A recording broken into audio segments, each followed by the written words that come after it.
अगर पढ़ाता था तो मैं क्लास में अगर लेट आऊंगा, मैं कोर्स खत्म नहीं कराऊंगा टाइम से, तो वो कॉलेज में जाना उनका मसला है।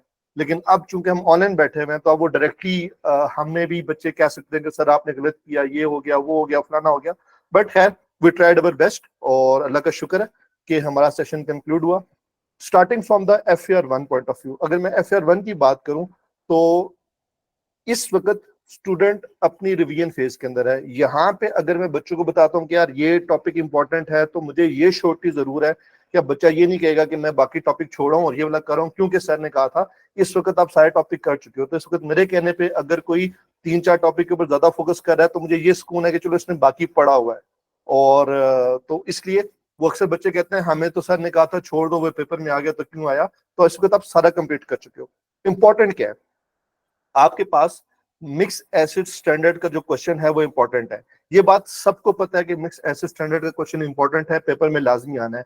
पता क्या नहीं है, या वो तैयारी किस चीज की नहीं करते, वो मिक्स एसिड स्टैंडर्ड के एक ही तरह के क्वेश्चन सॉल्व कर रहे होते हैं।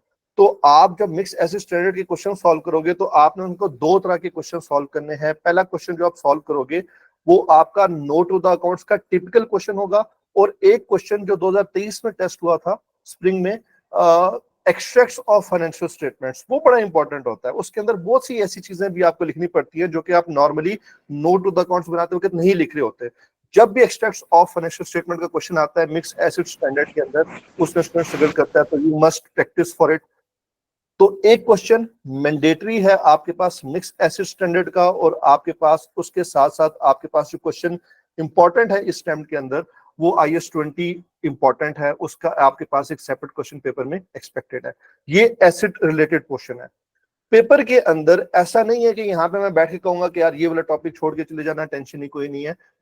आई कैप के 90% पेपर ऐसे हैं जिसमें 100% कोर्स टेस्ट हो रहा होता है। इंपॉर्टेंट क्या करना है आपके पास? एग्जामिनर के मुताबिक IS-33 50% of the student attempt करते ही नहीं है। वजह क्या है? टाइम मैनेज नहीं किया हुआ। आपके पास रेशोस का टॉपिक 50% बच्चे ऐसे थे जो 2 नंबर से ज्यादा नहीं लेके चले क्योंकि उन्होंने उसके ऊपर ज्यादा उसको इंपॉर्टेंस नहीं दी।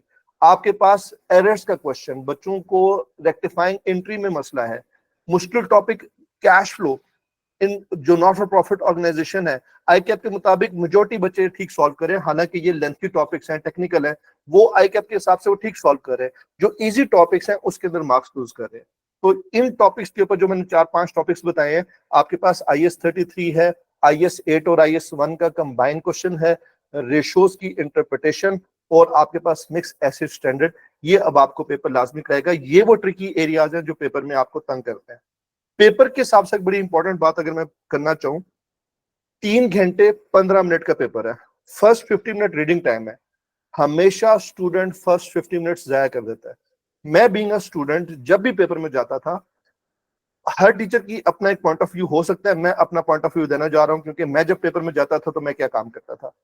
मैंने पहले 15 मिनट के अंदर जिंदगी में कभी भी पूरा पेपर नहीं पढ़ा। मैंने जिंदगी में कभी पूरा पेपर पहले 50 मिनट्स के अंदर नहीं रीड आउट किया। उसकी वजह यह है कि जब आप फर्स्ट 50 मिनट्स के अंदर पूरा पेपर रीड आउट करने बैठ जाओगे तो आपके माइंड में हर टॉपिक की, हर क्वेश्चन की जो मुश्किल वाली एडजस्टमेंट है वो आपके पास फर्स्ट मिनट में आपके दिमाग में पिंच इन करती रहेगी, और आपको वो बताती रहेगी कि मुझे ये वाला पॉइंट नहीं आता, मुझे ये वैल्यू कैलकुलेट करनी नहीं आती, मुझे फला पॉइंट नहीं आता, और वो पॉइंट होता है जिस पे आप पैनिक होते हो। ये सबसे बड़ी गलती है उन स्टूडेंट्स के लिए जो पहले 15 मिनट बैठ के पूरा पेपर पढ़ना शुरू कर देते हैं। मैं कभी भी पहला 15 मिनट्स में पेपर नहीं पढ़ता। मैं क्या करता हूँ, FR1 का पेपर है, MCQs आते हैं पेपर के अंदर, 10 से 11 नंबर का MCQ पार्ट होगा। मैं हमेशा पहले 15 मिनट्स के अंदर जब पेपर आता है MCQs देखता हूँ, और पेन से पेंसिल से लिखना मना है लेकिन पाकिस्तानी है हम लोग ये काम कर लेते हैं। मैं उसमें जो भी मेरे पास सही ऑप्शन मुझे लगेगा मैं उसके ऊपर निशान लगा लेता हूँ। कैलकुलेटर मेरे पास है, कैलकुलेशन छोटी मोटी करनी है मैं कैलकुलेट कर लूंगा। मैं पहले 15 मिनट्स के अंदर, ऑलमोस्ट 10 मिनट के अंदर मेरे पास वो MCQs इजीली सॉल्व हो जाते हैं। पेपर के ऊपर मैंने निशान लगा होता है, point A, B, C, D जो भी पॉइंट होगा उसके ऊपर मैं निशान लगा देता हूँ कि ये मेरे पहले 10 मिनट मैंने MCQ सॉल्व कर दिए। 10 से 11 नंबर के MCQs है। मैं अगर वो 15 मिनट्स के अंदर उनको सॉल्व कर लेता हूँ तो उसका मतलब है अब 3 घंटे के अंदर मुझे सिर्फ 90 या 89 मार्क्स का पेपर अटेम्प्ट करना है। मेरे पास एक एक्स्ट्रा टाइम आ गया। उसके बाद अगर मैंने 10 मिनट के अंदर, 11 मिनट के अंदर मैंने सॉल्व कर लिया है एमसीक्यूज को, तो जो रिमेनिंग 4-5 मिनट का रीडिंग टाइम है, उस रिमेनिंग 4-5 मिनट के अंदर मैं एक शॉर्ट क्वेश्चन पकड़ूंगा।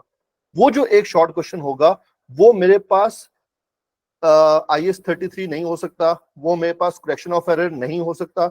वो शॉर्ट क्वेश्चन या तो रेशोस का होगा, वो शॉर्ट क्वेश्चन या तो एसिड रिलेटेड स्टैंडर्ड का शॉर्ट क्वेश्चन होगा, IS-20 हो सकता है, IS-36 हो सकता है। उसमें से जो क्वेश्चन होगा, उस एक क्वेश्चन को मैं पकड़ूंगा जो 8-9 नंबर का क्वेश्चन है, और उसकी मैं कैलकुलेशंस देखना शुरू कर दूंगा और कैलकुलेटर से देखूंगा कि क्या क्या चीजें हैं।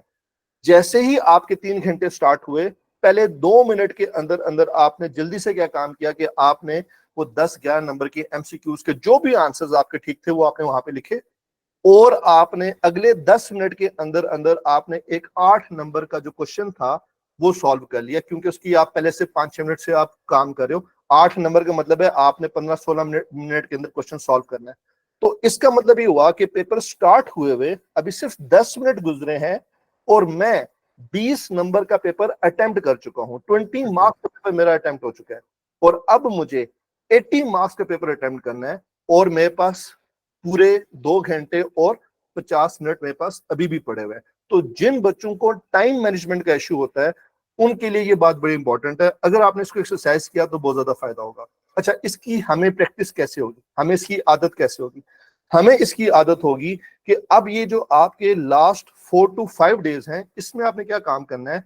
इसमें आपने हमेशा स्ट्रगल करता है स्टूडेंट पेपर के अंदर जाके एक क्वेश्चन से दूसरे, दूसरे से तीसरे, तीसरे में चौथे पे जब आपका माइंड शफल करता है तो आपका दिमाग पटाखा मार जाता है।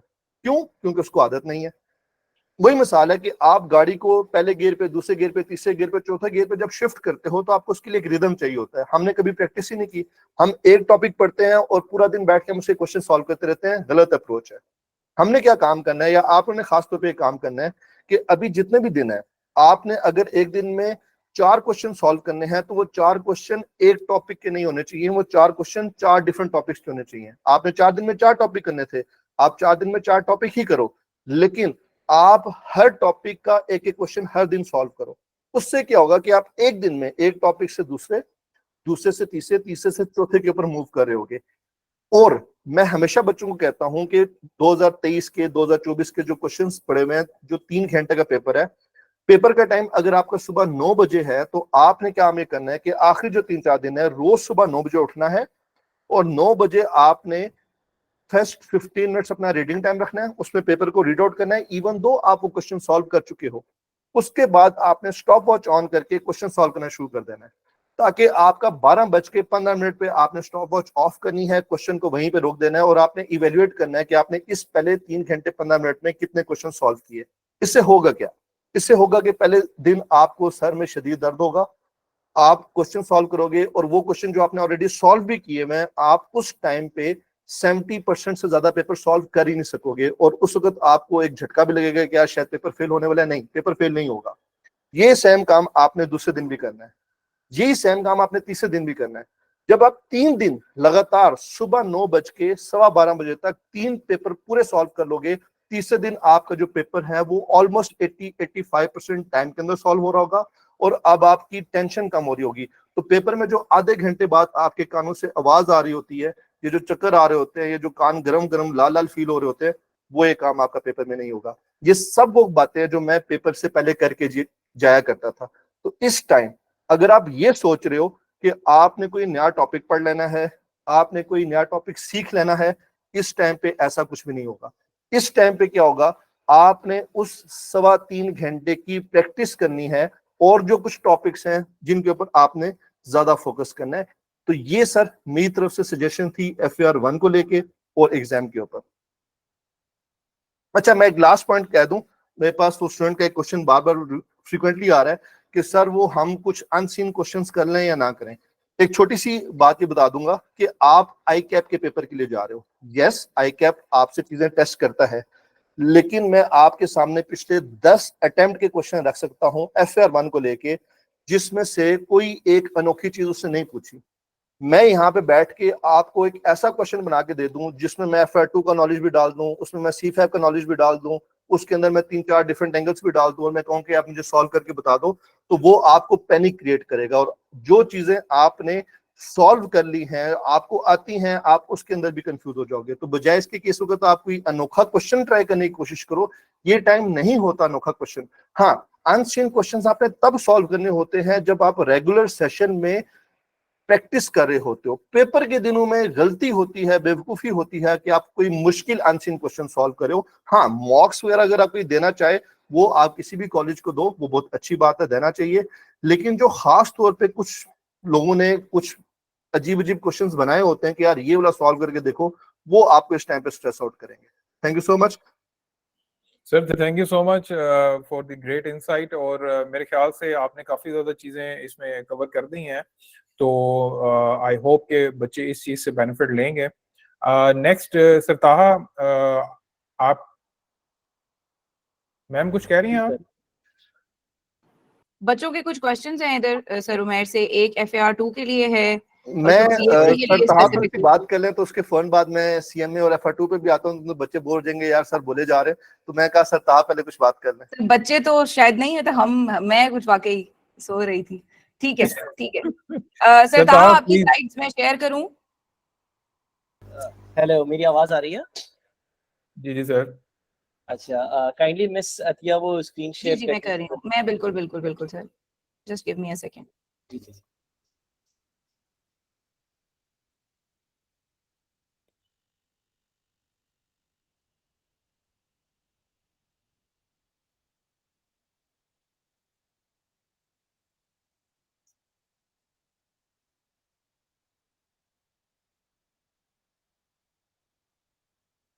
जी सर, अभी मैंने पिन कर दिया है। अब मैं इसको आगे ठीक है करती जाऊंगी। जी जी। मेरे ख्याल में पहले sir give me a second, इसमें पहले सर तौसीफ का था, बट अनफॉर्चुनेटली वो कुछ टेक्निकल मसलों की वजह से नहीं हमें ज्वाइन कर सके। तो ये सर तहा का हो गया। ठीक है। जी अच्छा सर। बेटा, आप लोगों को स्क्रीन भी नजर आ रही होगी। मैं मतिया ने जो है वो एक छोटी सी प्रेजेंटेशन शेयर करी दी है, तो मिस काइंडली इसको फॉरवर्ड कर दीजिएगा। जी जी।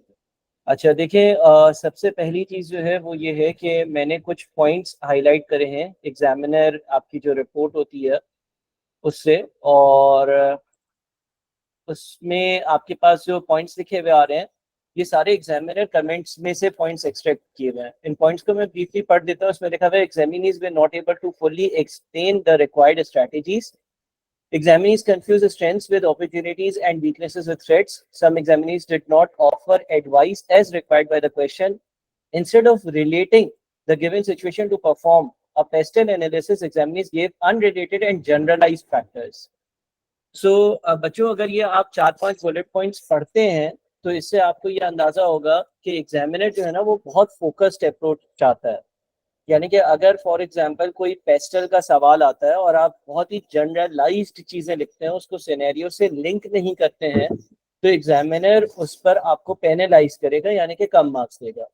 साथ में स्ट्रेंथ्स, अपॉर्चुनिटीज, वीकनेसेस, थ्रेट्स जो हमारा स्वॉट एनालिसिस है उससे रिलेवेंट भी एग्जामिनर ने ये कहा है कि बच्चों को यही नहीं समझ आता कि स्ट्रेंथ्स, अपॉर्चुनिटीज, वीकनेसेस और थ्रेट्स के बीच में क्या डिफरेंस है। इसके लिए जो मैंने आप लोगों को मॉक्स दिए थे उसमें कुछ लेंदी सवाल थे, स्वॉट एनालिसिस के भी, पेस्टल एनालिसिस के भी।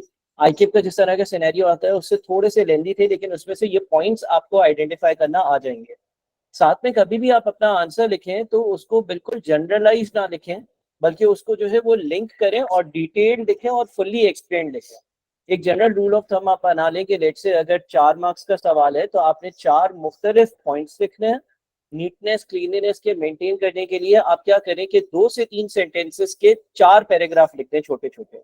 हर पैराग्राफ आपको 1 मार्क जो है वो अर्न कर देगा, और एंड में आप कुछ जगह छोड़ दिया करें अगला क्वेश्चन अटेम्प्ट। वैसे तो आप नए पेज पर ही करते होंगे, तो वो जो एक पैराग्राफ टाइप या कुछ लाइंस आप छोड़ दिया करें, जब आपका पेपर फिनिश अप हो जाए तो आप थ्योरी में उन चीजों को ऐड कर सकते हैं। मिस काइंडली इसको फॉरवर्ड कर दीजिएगा। अच्छा, उसके बाद कुछ इंपॉर्टेंट टॉपिक्स हैं जो एग्जाम में बहुत ज्यादा टेस्ट होते हैं। उन टॉपिक्स की मैंने आपके सामने लिस्ट बना दी, आपके स्क्रीन पर आ रही होंगी। और उसमें से आपके पास थ्योरी के एरिया की अगर हम बात करें तो पेस्ट एनालिसिस, स्वॉट एनालिसिस, पोर्टर्स 5 फोर्सेस जो है इससे एक आधा सवाल, 2 सवाल आ जाते हैं। उसके बाद आपके पास इन्वेस्टमेंट अप्रेजल है। इन्वेस्टमेंट अप्रेजल के बाद मिस काइंडली मजीद फॉरवर्ड होंगे। इन्वेस्टमेंट अप्रेजल के बाद आपके पास बजटिंग है, वर्किंग कैपिटल मैनेजमेंट है, weighted average cost of capital है और हेजिंग है। यानी कि 1, 2, 3 पहली जो 3 चीजें हैं उससे थ्योरी का एक सवाल 10 मार्क्स, 15 मार्क्स, 20 मार्क्स का आप एक्सपेक्ट कर सकते हो। इन मॉडल्स की अच्छे से तैयारी करना। आपके पास 5 पास पेपर्स हैं, आपको हर मॉडल के 2-3 सवाल उधर से मिल जाएंगे। अगर मजीद प्रैक्टिस करनी हो तो उसके लिए हैंडआउट्स और मॉक्स हैं। इन्वेस्टमेंट अप्रेजल के बहुत सारे सवालात हैं, आपके हर बार पेपर में भी आया हुआ है। पहले जब ये कैफेट में इन्वेस्टमेंट अप्रेजल होता था वहां से भी सवाल आप कर सकते हो, प्रैक्टिस दिए गए भी आपको।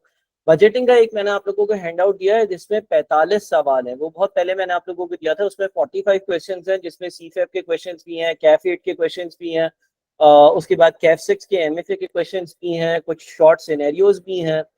वर्किंग कैपिटल मैनेजमेंट के लिए मैंने जो है वो ऑन रिक्वेस्ट ऑफ स्टूडेंट्स, वैसे तो हैंडआउट्स वगैरह में सवाल थे लेकिन 3-4 सवाल पिछले 2 दिन में रिकॉर्ड कर आपके पोर्टल पर अपलोड करे हैं। वो 3-4 सवाल जो है वो काफी हद तक अच्छे सवाल हैं और अच्छे कॉन्सेप्ट कवर करते हैं और साथ में आपने पिछले जो क्वेश्चंस प्रैक्टिस करें वो मोर देन सफिशिएंट है। Weighted average cost of capital तकरीबन आता ही है किसी न किसी तरह से, कभी डिविडेंड पॉलिसी, कभी उसका डेट वाला एंगल, केई कैलकुलेट करना, केडी कैलकुलेट करना, और हेजिंग में इंटरेस्ट रेट और फॉरेन करेंसी हेजिंग दोनों का एक अच्छा रिवीजन क्वेश्चन जो है वो मैंने आज ही अपलोड किया। अगर आप ये 8 टॉपिक, वैसे आपने सारे टॉपिक्स करने हैं, एथिक्स का एरिया है, आईटी का एरिया है, जनरल डिस्कशन है, सोर्सेज ऑफ फाइनेंस की कुछ थ्योरी है या कॉस्ट ऑफ फाइनेंस की कुछ थ्योरी है या हेजिंग से रिलेवेंट कुछ थ्योरी है, वो जरूर करनी है। लेकिन आपके पेपर के 3 हिस्से होंगे। एक हिस्सा वो होगा जो 10 से 15 मार्क्स बहुत रिमोट होंगे, यानी कि आपने स्टडी टेक्स्ट रीड करी भी होगी, एक बार लेक्चर देखे होंगे तो आप उसमें कुछ हद तक परफॉर्म कर सकेंगे। बहरहाल वो होंगे बहुत रिमोट, कोई थ्योरी होगी, कोई ऐसी चीज होगी जो बुक में किसी कोने में कहीं पे लिखी हुई होगी। बाकी 40% मार्क्स, 30 to 40% मार्क्स उन थ्योरी एरिया से होंगे जो कॉमनली टेस्टेड है, जिसमें 1, 2 और 3 तीन चीजें आती हैं। और अराउंड 50 to 70 मार्क्स और जनरली सेक्शन बी के जितने भी मार्क्स होते हैं वो आपके कवर हो रहे होंगे न्यूमेरिकल एरिया से। वर्किंग कैपिटल और बजटिंग में से एक्सपेक्टेड होता है कि एक क्वेश्चन आ जाएगा और आपके पास इन्वेस्टमेंट अप्रेजल का एक क्वेश्चन होता ही है तकरीबन, weighted average cost of capital तकरीबन होता ही है, हेजिंग में से कभी इंटरेस्ट रेट हेजिंग और कभी फॉरेन करेंसी हेजिंग पूछा जाता है। तो ये आपके आखिरी दिन के टॉपिक्स होने चाहिए जो आपने रिवाइज करने हैं, ज्यादा लोड नहीं लेना, जो आपने चीजें पढ़ी नहीं है उसी को रिकैप करने काफी है। बस काइंडली फॉरवर्ड कर दीजिएगा फर्दर। अच्छा, कहाँ से रिवीजन करनी है? आपने अगर पिछली 5 अटेम्प्ट के पास पेपर्स करें आप दोबारा से करें, ठीक है, सेम सवाल दोबारा से करने, सेम पास पेपर्स दोबारा से करें, नई चीज करने की ऐसा जरूरत नहीं है। बजटिंग और इन्वेस्टमेंट अप्रेजल के लिए कॉस्ट एंड मैनेजमेंट अकाउंटिंग के, यानी कि जब ये कैफ8 होता था कैफ3 के बजाय, वहां के अच्छे सवाल हैं वो आप प्रैक्टिस कर सकते हैं। एमएफए में आईकेप की जो स्टडी टेक्स्ट है उससे सवाल कर सकते हैं। आज एक बच्चे ने मुझसे ऑटम 2022 का क्वेश्चन 8 पूछा था, ऑटम 2022 का क्वेश्चन 8 जिसमें टिक साइज और टिक वैल्यूज है, वो मैंने अभी अपलोड करा है पोर्टल पर। और अगर आप आईकेप की स्टडी टेक्स्ट देखेंगे तो वैसे ही एक सवाल आपको जो है वो आईकेप की स्टडी टेक्स्ट की एग्जाम्पल में भी मिल जाएगा, यानी कि अगर किसी ने बुक अच्छे से रीड करी है तो एक आधा सवाल वहां से भी आप एक्सपेक्ट कर सकते हो। अगर आपने इनकेस फर्दर प्रैक्टिस करनी है तो आप फाइनेंशियल मैनेजमेंट एसीसी के सवाल हैं, मैंने आप लोगों को उसकी एक बुक दी है, उसमें से प्रैक्टिस कर सकते हैं, या CFA4 PFD के कुछ सेलेक्टेड सवाल हैं।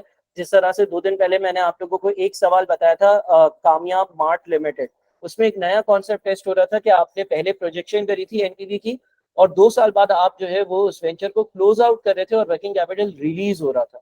तो ऐसा सवाल अभी तक आपके लेवल पर आया नहीं है, वो आसान सवाल था, बीएफडी का बहुत आसान सवाल था, लेकिन क्योंकि आप लोगों के पास वो कॉन्सेप्ट अभी तक रेप्लिकेट नहीं हुआ तो आप उसको जरूर फोकस करिएगा ताकि आपको ये समझ में आए कि आपने इन्वेस्टमेंट अप्रेजल की एक वर्किंग करी, बीच में जाकर आप ऑपरेशंस बंद कर रहे हो तो क्या हो सकता है। ठीक है जी, काइंडली मैं अगली स्लाइड पर कर दीजिएगा। अच्छा, अब लास्ट डे में आपने नेवर डू एनीथिंग न्यू, आखिरी दिन आपने कुछ भी नया नहीं करना। Don't write down anything to save time, just keep reading answers. अगर आपने 2-3 मॉक्स एग्जाम कर लिए हैं लिखकर, 2-3 पेपर्स कर लिए हैं लिखकर, तो आप अपना टाइम बचाने के लिए और मैक्सिमम रिवीजन के लिए आखिरी दिन कुछ लिखे नहीं। अगर आप लिखेंगे तो शायद आप लिखकर 3 या 6 या 9 घंटे में 10 या 12 सवाल रिवाइज कर सकेंगे।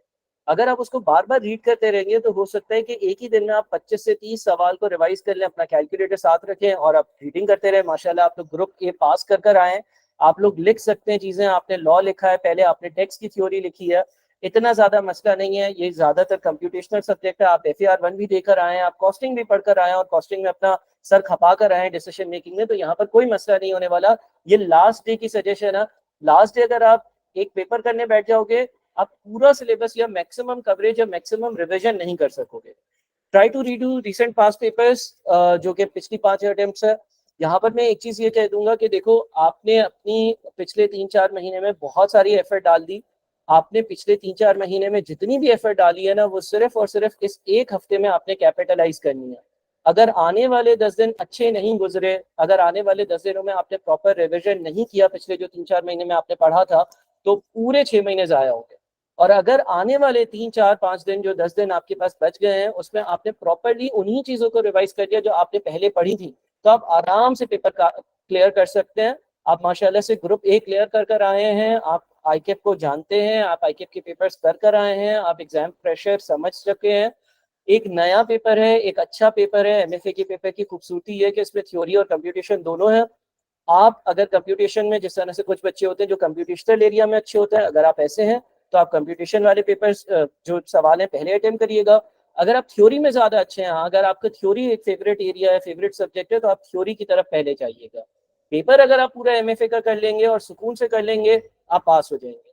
हमेशा याद रखिएगा कि पेपर के 100 मार्क्स में से 10 से 15 मार्क्स ऐसे होंगे जो आउट ऑफ द प्लैनेट होंगे, उनको देखकर आपने परेशान नहीं होना।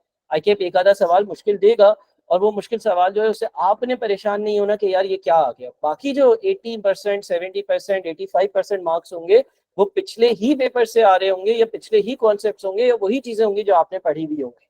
तो उन पर फोकस करें और अपनी तैयारी करें। बस ये आखिरी एक हफ्ता है जो आपने बहुत अच्छे से गुजारना है।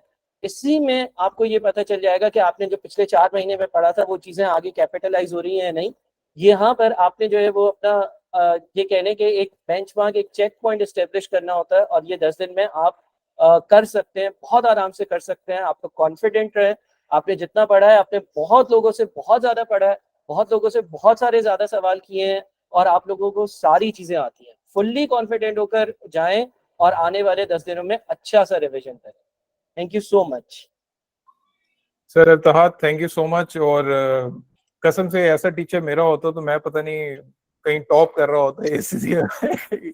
इतनी मोटिवेशन आप दे रहे हैं आखिरी दिनों में, तो these guys are very lucky to have you as a teacher। तो without further due sir, Umar आपके वो R2 FAR2 और CMA के क्वेश्चन थे, तो क्विकली हम मेरे ख्याल से उस पे चले चलते हैं।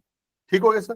सर सबसे पहले तो तहा का मैं बहुत ज्यादा शुक्रिया अदा करूंगा। और माशाल्लाह मैं तहा को थोड़ा सा फॉलो कर रहा था। मनाबी का जो हमारे नोट्स बच्चों का ग्रुप है तहा का, तहा साहब रात के 3 बजे बच्चों को वॉइस नोट भेज रहे हैं कि फलाना वाला क्वेश्चन कर लिया कि नहीं किया। फिर रात के सुबह 4 बजे एक मैसेज आ रहा है, यार फलाने क्वेश्चन में फलानी एडजस्टमेंट देख लो। तो मैं देखता था कि यार ये मतलब तहा कर क्या रहा है। तो रात के 3-4 बजे तक वो ग्रुप में बच्चों को वॉइस नोट भेज दिया कि फलाने क्वेश्चन की फलानी एडजस्टमेंट में फलाना काम किया है नहीं किया। तो माशाल्लाह नो डाउट एफर्ट किया सर तहा ने।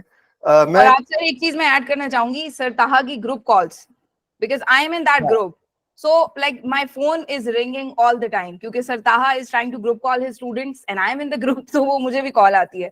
so I think बहुत we are blessed, we are definitely blessed to have sir ताहा in our team। Thank you so much. Starting from the FR2, क्योंकि FR2 के बच्चे मुझे थोड़ा बार बार कह रहे हैं कि सर FR2 कर दे। बेटा FR1 हो गया, आपको वो उसकी लेक्चर आपको मिल जाएगा, आप उसमें देख सकते हो।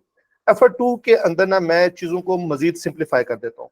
FR2 के अंदर अब सारा कोर्स हो चुका है, तो मैं अब गिन चुन के आपको इस टाइम के ऊपर 4 टॉपिक्स बताने जा रहा हूँ जो आपका पेपर पास करा सकते हैं। मैं ये हरगिज नहीं कह रहा कि आप बाकी टॉपिक छोड़ दो। आपकी अपनी जो प्रैक्टिस है, जो टॉपिक्स आप कर रहे हो वो आप करते रहो। 4 टॉपिक्स हैं, ये आपको इंशाल्लाह पेपर पास कराएंगे, बाकी टॉपिक्स इंक्लूडिंग, लेकिन इनके ऊपर आपने फोकस करना है। कौन से? आपके पास जो पहला टॉपिक है वो है कंसोलिडेशन का। कंसोलिडेशन का आपके पास तकरीबन 20 नंबर का, 18 का, 21 नंबर का पेपर में क्वेश्चन आता है। दूसरा टॉपिक है आपके पास IFRS 15, तीसरा टॉपिक है IS 38 और चौथा टॉपिक है IFRS 16। ये 4 टॉपिक, कंसोलिडेशन, IFRS 15, आपके पास IS 38 इंटेंजिबल एसेट, आसान तरीन टॉपिक, और IFRS 16। अच्छा, अब ये बात तो सबको पता है, तो मैं इसमें अनोखा क्या बताने जा रहा हूं। इंपॉर्टेंट ये है कि आपने कौन से वाले क्वेश्चंस प्रैक्टिस करने हैं। कंसोलिडेशन के अंदर आपके पास 2 तरह के पेपर में क्वेश्चन आते हैं। या तो वो आपको कहेगा स्टेटमेंट ऑफ फाइनेंशियल पोजीशन बनानी है, या वो कहेगा स्टेटमेंट ऑफ कॉम्प्रिहेंसिव इनकम बनानी है। अगर वो आपको क्वेश्चन देता है स्टेटमेंट ऑफ फाइनेंशियल पोजीशन का, तो ऑब्वियस सी बात है कि अब आपको वो इन्वेस्टमेंट इन एसोसिएट्स की अलग से कोई पार्ट या कोई वर्किंग करने को नहीं कहेगा। You have to make sure कि इन्वेस्टमेंट इन एसोसिएट्स की जो एसओएफपी वाला आइटम है जो आपने कैलकुलेट करना है, वो बिल्ट इन आपने अपने पास नॉन करंट एसेट्स में मेंशन करना है टेंजिबल इनटेंजिबल एसेट्स के बाद। तो उसकी कैलकुलेशन तो आपको खुद से करनी पड़ेगी, वो आपको मैंडेटरी है, वो आपने खुद से करनी है। अच्छा, उसके बाद इशू कहाँ पे आता है? इशू वहां पे आता है जो बेटा लिखो आपकी जो ना वो ठीक हो गया, मैंने कर दिया। आपके पास जो इशू आता है वो statement of profit and loss का जब क्वेश्चन आ जाता है कंसोलिडेशन के अंदर, वहां पे सबसे ज्यादा मेन इशू आता है, क्योंकि statement of profit and loss के अंदर आपको प्रॉफिट और अदर कम्प्रिहेंसिव इनकम के बाद 2 एडिशनल एक्सट्रैक्ट्स बनाने हैं जो कि स्टूडेंट डिस्क्लोज नहीं करते। उसके बाद इस के क्वेश्चन के अंदर 100% चांस होता है कि वो आपको 3 से 4 नंबर की एक और एडजस्टमेंट देगा जिसमें इन्वेस्टमेंट इन एसोसिएट्स आपको कैलकुलेट करने को दिखेगा। मैंने अपनी क्लास के अंदर कल मैंने एक और प्रैक्टिस क्वेश्चन शेयर किया गोल्डन लिमिटेड वाला, उसके अंदर स्टेटमेंट ऑफ कम्प्रिहेंसिव इनकम थी और उसमें एसोसिएट की आपको अलग से 3-4 नंबर की वर्किंग की थी। तो आपने एटलीस्ट 3 क्वेश्चन प्रैक्टिस करने हैं एसओएफपी वाले, 3 क्वेश्चन प्रैक्टिस करने हैं आपने स्टेटमेंट ऑफ फाइनेंशियल पोजीशन और कम्प्रिहेंसिव इनकम के। बट इंपॉर्टेंट क्या है, 4 वर्किंग्स ऐसी हैं, 4 एडजस्टमेंट ऐसी हैं जो किसी भी तरह का सवाल आ जाए उसमें कॉपी पेस्ट सेम आएंगी। एक एडजस्टमेंट आएगी आपके पास परचेज कंसिडरेशन की, आपने लाजमी परचेज कंसिडरेशन की एडजस्टमेंट होगी। एक एडजस्टमेंट आपके पास होगी उसके अंदर fair value adjustment, unrecorded asset, unrecorded items, ये दोनों क्वेश्चंस के अंदर सेम होंगी। तीसरी एडजस्टमेंट आपके पास जो मैंडेटरी होगी, उसके बगैर क्वेश्चन आपका कंप्लीट नहीं हो सकता, sale from parent to subsidiary, subsidiary to parent या एसोसिएट की। और चौथे नंबर के ऊपर आपके पास एडजस्टमेंट आती है फेयर वैल्यू एडजस्टमेंट की, कि हमारे पास एसेट की फेयर वैल्यू और एसेट की कैरिंग वैल्यू में फर्क आता है। तो ये तो 4 कॉपी पे सेम हो रही होती है। एक आपके पास एनसीए की बात कर देता है कभी, और मोस्टली वो क्वेश्चन जो पेपर में देता है वो एट फेयर वैल्यू एनसीए को मेजर कर रहा होता है। ये 4 एडजस्टमेंट कॉपी पेस्ट है। तो अगर ये 20 से 21 नंबर का पेपर में क्वेश्चन आता है तो आपने मेक श्योर करना है कि इसमें आपके पास 17 नंबर 16 नंबर पेपर में आने चाहिए। फिर है आपके पास IFRS 15। अच्छा, अब IFRS 15 में बहुत से बच्चे डरते हैं उससे कि पता नहीं इसमें बहुत कुछ है। नहीं, इसमें बहुत कुछ नहीं है। ये टॉपिक जब से आया है, इवन तो ICAP को अभी तक उसने इसकी फुल पोटेंशियल पर इसकी टेस्टिंग नहीं की, लेकिन इसका मतलब हरगिज ये नहीं है कि आप कोई नई चीज बचाओ। आपने टोटल 4 से 5 सिनेरियोज की प्रैक्टिस करनी होती है। कौन से 4-5 सिनेरियोज हैं? एक सिनेरियो है आपके पास डिस्काउंट वाला, पैकेज डील है, आपको डिस्काउंट दिया जा रहा है। वो जो पैकेज डील वाला डिस्काउंट है उसमें सिंगल डिस्काउंट है, डबल डिस्काउंट है, वो पेपर में टेस्ट होता है। उसके अलावा आपके पास एक कॉन्टिजेंट लायबिलिटी क्रिएट हो जाती है अगर आपने कोई ऐसा एग्रीमेंट है जिसमें वो कहता है कि अगर फ्यूचर में इतने ऑर्डर साइज पूरा करोगे तो पिछले वाले पे ऊपर भी मैं आपको डिस्काउंट दूंगा। वहां पे डिस्काउंटिंग की कहानी आपको समझ आनी चाहिए। तो ये डिस्काउंटिंग के ऊपर आपके 2 से 3 सिनेरियोज बन जाते हैं। एक और सिनेरियो इसमें बन के आता है, वो है स्टेज ऑफ कंप्लीशन वाला, जहां पे भी आप रेवेन्यू को ओवर टाइम स्प्लिट करोगे, वहां पे आपको किसी एक बेसिस के ऊपर अपोर्शन करना होता है। वो चाहे इनपुट मेथड हो सकता है, चाहे आउटपुट मेथड हो सकता है, यूनिट मेथड हो सकता है, ऑर्स मेथड है, आपके पास कोई स्टेज ऑफ कंप्लीशन मेथड हो सकता है। तो उसकी कोई ना कोई एक बेसिस आपको बताई जाती है। उसके बाद जो आपके पास क्वेश्चन बचते हैं वो घुमाता है आपको डेट्स के ऊपर। फलां डेट को डिलीवरी थी, फलां डेट को पेमेंट हुई, कभी पेमेंट एडवांस में है, कभी डिलीवरी के ऊपर है, कभी कंडीशनल राइट टू रिसीव मिल रहा है, इंस्टॉलेशन होगी तो हमें अनकंडीशनल राइट मिलेगा। तो वहां पे आपका कॉन्ट्रैक्ट एसेट रिसीवेबल्स उनकी ट्रांजैक्शंस में आपको तंग करेगा। ये टोटल 5 से 6 डिफरेंट सिनेरियोज हैं जो आपने IFRS 15 के अंदर अगर प्रैक्टिस कर लिए हैं, मोर देन इनफ है। अगर कोई एक अनोखी एडजस्टमेंट आनी होगी तो वो स्टिल आनी होगी, उसका आप कुछ भी नहीं कर सकते, चाहे आप इन 5-10 किस्म के सिनेरियोज करके चले जाए। तो ये तो हो गए 2 टॉपिक। तीसरा टॉपिक आपका IS 38। कोई अनोखा क्वेश्चन नहीं आता। IS 38 IFRS 16 में से 2 क्वेश्चन आने हैं, एक शॉर्ट आएगा, एक लॉन्ग आएगा। अगर IS 38 का लॉन्ग क्वेश्चन आ चुका है तो इस बार मैं एक्सपेक्ट कर रहा हूँ कि IS 38 का शॉर्ट क्वेश्चन आएगा। जब IS 38 का शॉर्ट क्वेश्चन आता है, वो SSC 32 की बात कर सकता है, वो आपसे लाइफ के ऊपर, इंटेंजिबल एसेट्स की लाइफ के ऊपर कहानी कर सकता है। तो ये शॉर्ट क्वेश्चन बनता है। IFRS 16 का जब लॉन्ग क्वेश्चन आता है तो वो आपसे लेसी की काउंटिंग पूछता है, साथ लेसर की पूछता है, या इसके एक्सट्रैक्ट्स बनाने को कह देगा। और लेसर जब लेसी और लेसर कंबाइन करके देता है तो अक्सर वो लेसर को ऑपरेटिंग लीज में डाल देता है।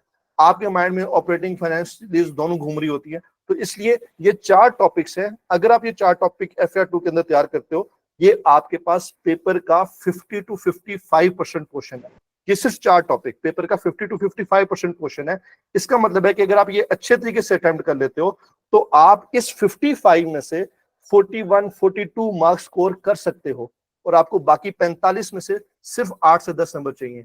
वो स्टूडेंट, सर अगर हमारे पास IS1 का एक ऐसा क्वेश्चन आ जाए जिसके अंदर फलां चीज भी डाल दे, फलां भी डाल दे, वो बिल्कुल आएगा पेपर के अंदर। क्या आपने उसके ऊपर फोकस करना है? नहीं, आपने अपनी स्ट्रेंथ के ऊपर जाके पेपर देना है। आई कैप की स्ट्रेंथ को आप मैच नहीं कर सकते। हाँ, अब स्टूडेंट कहते हैं सर मुझे इसके अलावा 2 टॉपिक कोई और बताते हैं जिनके ऊपर मैं फोकस करूं और मेरी जिंदगी सुकून में आ जाए। तो IS12 और IS1 का एक कंबाइंड क्वेश्चन है, मैंने अपने नोट्स में भी शेयर किया हुआ है, और आपके पास IS10 37 है। ये 2 टॉपिक अगर आप एडिशन कर लेते हो, 100% इंशाल्लाह आपका पेपर पास होगा। ये कोई 2-3-4 नंबर की थ्योरी आ गई, ये आपको पेपर में फेल नहीं कराएगी। एक क्वेश्चन कोई बहुत एक्स्ट्राऑर्डिनरी, कोई उसने 2-3 स्टैंडर्ड मिक्स करके दे दिया, किसी टीचर को समझ नहीं आई, आप हो गए यार मैं इस क्वेश्चन की वजह से फेल हूं, उसकी वजह से आप कभी फेल नहीं होगे। आपके पास ये जो 6 टॉपिक करके जाएगा, इंशाल्लाह उसका FR2 का पेपर फेल नहीं होगा। ठीक हो गया। थ्योरी बेटा 3 नंबर की 4 नंबर की एथिक्स के पोर्शन में से आती है, वो इस दफा भी आ जाएगी। उसके ऊपर तो आप पेपर बेस नहीं करोगे ना। मैं तो भी वो बात करूं कि यार ये 4 या 5 टॉपिक हैं, ये कर लो तो पेपर पास होना चाहिए। FR ठीक हो गया। ये 4 टॉपिक्स हैं। कंसोलिडेशन, मैंने टॉपिक्स के साथ उनके क्वेश्चंस की बता रहा हूं कि आपने इस टॉपिक के कौन से क्वेश्चन सॉल्व करने हैं। तो कंसोलिडेशन है, IFRS 15 है आपके पास, IS 38 इंटेंजिबल एसेट्स, और आपके पास जो IFRS 16 लीजेस का टॉपिक है। ये 4 करने के बाद अगर आपके पास मजीद टाइम है, प्रैक्टिस करना चाहते हो, IS 12 और 1 का कंबाइन वाला क्वेश्चन और एक आध क्वेश्चन आप ड्राफ्ट करोगे, हाथ से लिखोगे IS 10 37 एफ्रिक 1 का, तो आपका इंशाल्लाह पेपर फेल नहीं होता। और इसके अंदर भी आपने एग्जाम के 3.25 घंटे उसी तरीके से गुजारने हैं जो मैंने आपको अभी FR1 के लिए बताया था। FR1 के अंदर जैसा मैंने कहा था कि पहले 15 मिनट के अंदर आपने MCQ सॉल्व करने हैं, FR2 के अंदर भी आपने पहले 15 मिनट के अंदर MCQ सॉल्व करने हैं। अगले जो 5-7 मिनट बच जाएंगे उसके अंदर आप IS 38 का क्वेश्चन पकड़ो, उसकी आप वर्किंग्स देखना शुरू कर दो, और जैसे ही पेपर स्टार्ट होता है सबसे पहले MCQs लिखो, 10-11 नंबर वो हो गए, प्लस IS 38 का क्वेश्चन सॉल्व कर लो, तो आप पहले 10 to 15 मिनट्स के अंदर पेपर के 20 नंबर सॉल्व कर चुके हो। ये सबसे बड़ा एज होता है स्टूडेंट को। अगर वहां पे किसी ने गलती से बैठ के पूरा पेपर पढ़ना शुरू कर दिया, मैं तकरीबन 12 साल से पढ़ा रहा हूँ CA को, 24 सेशंस पढ़ा चुका हूँ CA के, 24 सेशंस, और उससे पहले मैं स्टूडेंट था, 6 साल मैं स्टूडेंट रहा हूँ CA का। तो इसका मतलब है 12 सेशंस वो मिला दो बीइंग अ स्टूडेंट, तो 12 सेशन बीइंग अ स्टूडेंट और 24 सेशंस बीइंग अ टीचर में पढ़ा रहा हूँ। तो मुझे एक एक चीज का पता है पेपर के अंदर कि कब कौन सा स्टूडेंट क्या मिस्टेक करके आता है। अगर आपने पूरा पेपर पढ़ा तो 70% ऑफ द बच्चे पैनिक करते हैं, उनके दिमाग में बाकी चीजें घूम रही होती हैं और उनका पेपर डिस्टर्ब होता है। तो ये सारी की सारी कहानी थी FR2 की। बेंचमार्क क्वेश्चंस बेटा आफ्ताब मैंने ऑलरेडी ग्रुप में शेयर किए हुए हैं, वो आपको दोबारा से भी मिल जाएंगे। लास्ट में मुझे सिर्फ 3 से 4 मिनट चाहिए, मैं CMA की भी बात पूरी कर लूं, क्योंकि उसके बाद मैम ने बड़ी लंबी कहानी करनी है B लॉ, C लॉ और ऑडिट के ऊपर, और बच्चे उनका वेट भी कर रहे हैं, बट मैं चाह रहा हूं कि मैं जल्दी से CMA के ऊपर भी बात कर लूं। CMA का जो पेपर है, मैंने जब टीचिंग स्टार्ट की थी तो मैंने CMA के पेपर से टीचिंग स्टार्ट की थी आज से 12 साल पहले। जी बच्चे, फाइनल काउंट का क्वेश्चन सबसे लास्ट में सॉल्व करना है। कंसोलिडेशन का क्वेश्चन आप IFRS 15 से पहले सॉल्व कर लो, IFRS 15 सेकंड लास्ट, और लास्ट में आपके पास IS1 का क्वेश्चन होना चाहिए। ठीक हो गया। अच्छा, मैं अगर बात करता हूँ CMA की, CMA मैंने स्टार्ट किया था जब मैंने टीचिंग स्टार्ट की थी, तो जो मैंने पहला बैच पढ़ाया था वो मैंने कॉस्ट एंड मैनेजमेंट अकाउंटिंग का पेपर पढ़ाया था। उस वक्त ये CAF 8 हुआ करता था, अब ये CAF 3 में आ चुका है। तो पहले जो MFA का आपका कुछ पोर्शन है बजटिंग का, इन्वेस्टमेंट अप्रेजल का, प्लस ये जो CAF 3 का पोर्शन है, ये कंबाइन हुआ करता था हमारे टाइम के ऊपर, मजा आता था पढ़ाते हुए। मैं अवॉइड करता था CMA को पढ़ाना, क्यों? क्योंकि इसमें मेहनत बहुत ज्यादा, उसमें बहुत ज्यादा एफर्ट करनी पड़ती है। फाइनेंशियल अकाउंटिंग एक फ्लो में चल होती है। CMA की सबसे बड़ी मिसकंसेप्शन ये है कि यहाँ पे कोई पैटर्न नहीं होता, कोई फॉर्मेट नहीं होता। अब यहाँ पे आपके पास CMA के अंदर हमेशा एक क्वेश्चन का बेसिक पैटर्न, एक बेसिक फ्लो होता है। मैंने पूरी की पूरी सीएमए इस दफा मनाबी में जब पढ़ाई है तो मैंने एंड टॉपिक तक हर एक टॉपिक का क्वेश्चन सॉल्व करने से पहले बच्चों को फ्लो बना के दी है, और मैंने उनको कोशिश की है सिखाने की कि जब ये क्वेश्चन था तो मैं कैसे आइडेंटिफाई करूंगा कि मैंने क्वेश्चन स्टार्ट कहाँ से करना है, क्योंकि कॉस्ट अकाउंटिंग में सबसे बड़ा मसला बच्चों को आता है कि हमें क्वेश्चन स्टार्ट कहाँ से करना है ये समझ नहीं आती। तो मैंने जितने भी टॉपिक्स करवाए हैं सीएमए के, मैंने मेक श्योर किया है कि बच्चों को मैं उसमें बताऊं कि ये क्वेश्चन है, इसकी ये रिक्वायरमेंट है, ये हमारा एक बेसिक स्ट्रक्चर जरूर है, और इस वैल्यूज को कैलकुलेट करने के लिए मुझे फला फला फला फला वर्किंग्स करनी है। तो वो एक दफा अगर आपका सीएमए का फ्लो बन जाता है क्वेश्चन के अंदर, फिर आपको सीएमए मुश्किल नहीं लगती, सीएमए आपको आसान लगती है। और एक और बड़ी इंपॉर्टेंट बात बताऊं, FAR 1 का पिछली 5 अटेम्प्ट्स का जो रिजल्ट है वो 27% है, पिछली 5 अटेम्प्ट्स का। जबकि सीएमए को, जिसको हर बच्चा कह रहा होता है मुश्किल पेपर है, आई कैप का जो उसका एवरेज रिजल्ट है वो 45 to 50% के दरमियान है पिछली 5 अटेम्प्ट्स का, जबकि FAR 1 का 27% है। फिर भी बच्चे कहते हैं नहीं सर सीएमए मुश्किल है। वो इसलिए मुश्किल है क्योंकि शायद कुछ टीचर्स की गलती है, कुछ बच्चों की गलती है कि आपने पहले से उसको एक प्रेशराइज कर लिया। तो सीएमए के अंदर पेपर पास करना आसान है, बशर्ते कि आपने एक प्रॉपर वर्किंग्स की हो, प्रॉपर फॉर्मेट के साथ सॉल्व किया हो। वो बच्चे जो कहते हैं सीएमए का फॉर्मेट नहीं होता, ये वो बच्चे हैं जो पूरे सेशन में परेशान भी होते हैं, क्वेश्चन सॉल्व नहीं हो रहा होता। तो मैंने मेक श्योर किया है सीएमए के अंदर कि मैं एक फॉर्मेट और एक फ्लो बना के दूं, और मैंने कुछ क्वेश्चंस यूट्यूब के ऊपर भी आप लोगों से शेयर कर दिए जो अदर देन मनाबियंस हैं, ताकि आपको एक फ्लो की समझ आ सके। इंपॉर्टेंट क्या है पेपर के अंदर? मटेरियल, लेबर में सिर्फ लर्निंग कर्व और ओवरहेड की अपोर्शनमेंट, ये 3 टॉपिक्स हैं पेपर में, इनमें से 2 क्वेश्चन लाजमी आने हैं, और ये आसान टॉपिक है। पेपर के अंदर मार्क्स स्कोरिंग है, इसकी जो ऑन एवरेज वेटेज बनती है वो 20 से 22 नंबर की बनती है minimum. Inventory management, FOH production overheads और लर्निंग कर्व लेबर में से, ये 3 क्वेश्चंस आपके पास हो गए। इनमें से पेपर में लाजमी 2 सवाल आने हैं, 20-22 नंबर आपके इनके हो गए। फिर पेपर के अंदर आपके पास जो क्वेश्चन आएगा वो आप CVP एनालिसिस और एक फ्लो में लेके चलना है। पहले वो 3 टॉपिक पूरा करोगे, फिर उसके बाद CVP और एब्जॉर्प्शन मार्जिनल कॉस्टिंग, ये 2 टॉपिक्स आप एक साथ करोगे, क्योंकि इनमें से एक क्वेश्चन मैंडेटरी पेपर में आएगा।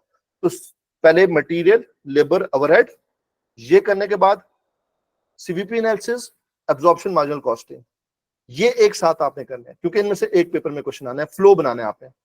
ये करने के बाद फिर आपने रेलिवेंट कॉस्ट और डिसीजन मेकिंग, इन 2 चैप्टर्स को आपने एक साथ प्रैक्टिस करना है। 2-2 क्वेश्चन आपने, ये जितने टॉपिक्स में बता रहा हूं, आपने इनके कोई भी 2-2 क्वेश्चन सॉल्व करने हैं। जो आपको लगता है यार ये बड़े अच्छे लंबे क्वेश्चन है, वो आपने 2-2 सॉल्व करने हैं। तो रेलिवेंट कॉस्टिंग और डिसीजन मेकिंग के आपने क्वेश्चन सॉल्व करने हैं। डिसीजन मेकिंग के चलो आप 3 क्वेश्चन सॉल्व कर लो, लेकिन 3 से ज्यादा सॉल्व करने की जरूरत नहीं है। लिमिटिंग फैक्टर, आपके पास मेक और बाय, ये वाले क्वेश्चन इसके आप प्रैक्टिस कर लोगे। ये करने के बाद फिर आपके पास आएगा वेरिएंस एनालिसिस और स्टैंडर्ड कॉस्ट। स्टैंडर्ड कॉस्ट में इटसेल्फ कुछ नहीं है, वेरिएंस एनालिसिस के फॉर्मूला है, वर्किंग कैलकुलेशन उसकी है, वो आपने सॉल्व करनी है, और लास्ट में आपने प्रोसेस कॉस्टिंग करनी है। मैंने बीच में तकरीबन 8 चैप्टर में गोल कर गया हूँ। मैं 16 में से 8 चैप्टर आपको बताए हैं कि ये अगर आप 8 चैप्टर करते हो तो आप पेपर का 80% बगैर किसी टेंशन के अटेम्प्ट कर सकते हो। तो इसलिए आपके पास पहले 3 टॉपिक आसान है, मटेरियल, लेबर, ओवरहेड, उसके बाद फिर आपने एब्जॉर्प्शन मार्जिनल कॉस्टिंग के साथ CVP, रेलेवेंट कॉस्टिंग के साथ डिसीजन मेकिंग, और आपके पास वेरिएंस एनालिसिस का एक चैप्टर, और आपके पास प्रोसेस कॉस्टिंग का। तो ये 8 से 9 चैप्टर अगर आप करते हो आउट ऑफ 16, तो आपका 80% ऑफ द पेपर कवर होता है। MCQs नहीं होते सीएमए के अंदर, तो आपने मेक श्योर करना है कि सीएमए के अंदर जो सबसे पहले क्वेश्चन आप सॉल्व करो वो मटेरियल, लेबर, ओवरहेड ले जो क्वेश्चन है, ये आप सबसे पहले सॉल्व कर लोगे तो आपकी जिंदगी काफी ज्यादा आसान रह जाएगी, बजाय इसके कि आप स्टार्ट ही डिसीजन मेकिंग से या प्रोसेस कॉस्टिंग से कर लो। आप कोशिश करो कि मटेरियल, लेबर और ओवरहेड के जो क्वेश्चंस हैं वो आपने उन्हें पहले सॉल्व करना है। सो थैंक यू सो मच। मेरी तरफ से जितने भी मनाबियंस थे उन्होंने हमें बर्दाश्त किया 6 महीने, और मुझे बड़ा अच्छा लगा आप लोगों को पढ़ा के, और आई एम स्टिल अवेलेबल। अगर आप लोगों के कोई भी क्वेश्चंस होते हैं आप लोगों से शेयर कर सकते हो, I will answer them. Thank you so much. Sir WhatsApp group के बारे में भी बता दें कि जो लोग कुछ नहीं पे होंगे, जनरल जो ग्रुप है एक मनाबी का, एक तो हमारे अपने इनरोल्ड बच्चे हैं वो तो है ही हैं, उनको तो हमें फैसिलिटेट कर रहे होते हैं। मनाबी ने एक CA कम्युनिटी चैनल भी बनाया हुआ है व्हाट्सएप के ऊपर, और उसमें जो बच्चे मनाबी में रजिस्टर्ड नहीं है, इनरोल्ड नहीं है, ये हमारे पास तकरीबन 4 महीने से तकरीबन ऑलमोस्ट ग्रुप चल रहा है, और उसमें कोई भी स्टूडेंट आगे क्वेश्चन पूछ सकता है। उसमें मैं खुद रिप्लाई कर रहा होता हूँ, मैं मतिया खुद रिप्लाई कर रही होती है। हाँ, हमने थोड़ी सख्ती करते हैं कि कोई फजूल मैसेज नहीं होना चाहिए, कोई लिंक शेयर नहीं होने चाहिए, बट वी मेक श्योर कि हम उन बच्चों को फैसिलिटेट करें। और आई गेस ये बीइंग अ टीचर अब हमारी रिस्पॉन्सिबिलिटी है कि नॉट जस्ट वो बच्चे जो हमारे पास एनरोल्ड है, मैं उन बच्चों को भी फैसिलिटेट करूं जो हमारे पास एनरोल्ड नहीं हो सके या कहीं और एनरोल्ड है और उनको टीचर सपोर्ट गाइडेंस चाहिए, तो हम मेक श्योर करते हैं कि वहां पे हम खुद बच्चों को आंसर करें। तो कोई भी ज्वाइन कर सकता है और हम कोशिश करते हैं मैक्सिमम कि वहां पे कोई भी प्रमोशनल स्टफ, इवन हम कोशिश करते हैं कि मनाबी का भी वहां पे कोई प्रमोशनल स्टफ ऐसा ज्यादा शेयर ना हो रहा हो। तो वो प्योर क्वेश्चन ऐसा है जिसमें आप क्वेश्चन आंसर कर सकते हो। उसमें अगर किसी को ये लगता है कि हमें यहाँ पे पता नहीं हर कॉलेज के टीचर्स के वो नोट्स मिलेंगे, तो वहां पे ग्रुप में लिंक्स वगैरह नोट्स वगैरह बहुत कम शेयर हो रहे होते हैं। सोनली पर्पस क्या है कि स्टूडेंट टॉपिक के अंदर क्वेश्चन पूछे और उसको टीचर उसका आंसर करे, तो वो कोई भी ज्वाइन कर सकता है। और कोई 550 से ऊपर मेरे ख्याल में लास्ट टाइम मैंने चेक किया था, तो इतने ज्यादा हमारे पास मेंबर्स हैं और उसके अंदर सुबह बखैर और जुमा मुबारक के मैसेजेस बिल्कुल भी नहीं आते हैं। सो आप जरूर ज्वाइन कर सकते हैं और आप दूसरों को भी कह सकते हैं, वो नॉन मनाबियन होकर भी हमसे बिल्कुल हेल्प ले सकते हैं। तो thank you sir so much आप लोगों का। सर Thank मैं you. Thank you so much. और जो बच्चे टैक्स के बारे में बात कर रहे हैं कि टैक्स के बारे में गाइड करते हैं, उसके लिए ये है कि due to some unavoidable situation tax वाले सर अवेलेबल नहीं है, तो इंशाल्लाह ताला एक आध दिन में आपको टैक्स के बारे में भी पूरी गाइडेंस के साथ वीडियो सर शेयर मैं कर टैक्स के ऊपर 2 बातें बता देता हूँ। Sir please. क्योंकि टैक्स मैं फ्रिक्वेंटली पढ़ाता हूँ, नेक्स्ट में भी पढ़ा रहा हूँ, सीएस में भी पढ़ा रहा हूँ। मैं इस सेशन में मैंने टैक्स नहीं पढ़ाया। जब मैं फिजिकल कॉलेज में था तो लास्ट सेशन तक मैं टैक्स पढ़ाता रहा हूँ। बेसिकली आपने 4 न्यूमेरिकल्स हैं वो तैयार करने हैं। 4 न्यूमेरिकल्स कौन से हैं? कोई से भी 4 क्वेश्चन पकड़ो सेल टैक्स के, कोई से भी 4 क्वेश्चन, मोर देन इनफ है, इससे ज्यादा जरूरत नहीं है। 4 क्वेश्चन आपने पकड़ने हैं सेल टैक्स के, आपने 4 क्वेश्चन पकड़ने हैं इनकम फ्रॉम बिजनेस के, 4 क्वेश्चन पकड़ने हैं आपने इनकम फ्रॉम सैलरी के, न्यूमेरिकल्स की बात कर रहा हूँ। 2 क्वेश्चन आपने सॉल्व करने हैं एओपी के, 2 क्वेश्चन आपने सॉल्व करने हैं वेल्थ स्टेटमेंट के, और 1 क्वेश्चन आपने सॉल्व करना है इनकम फ्रॉम अदर सोर्स का।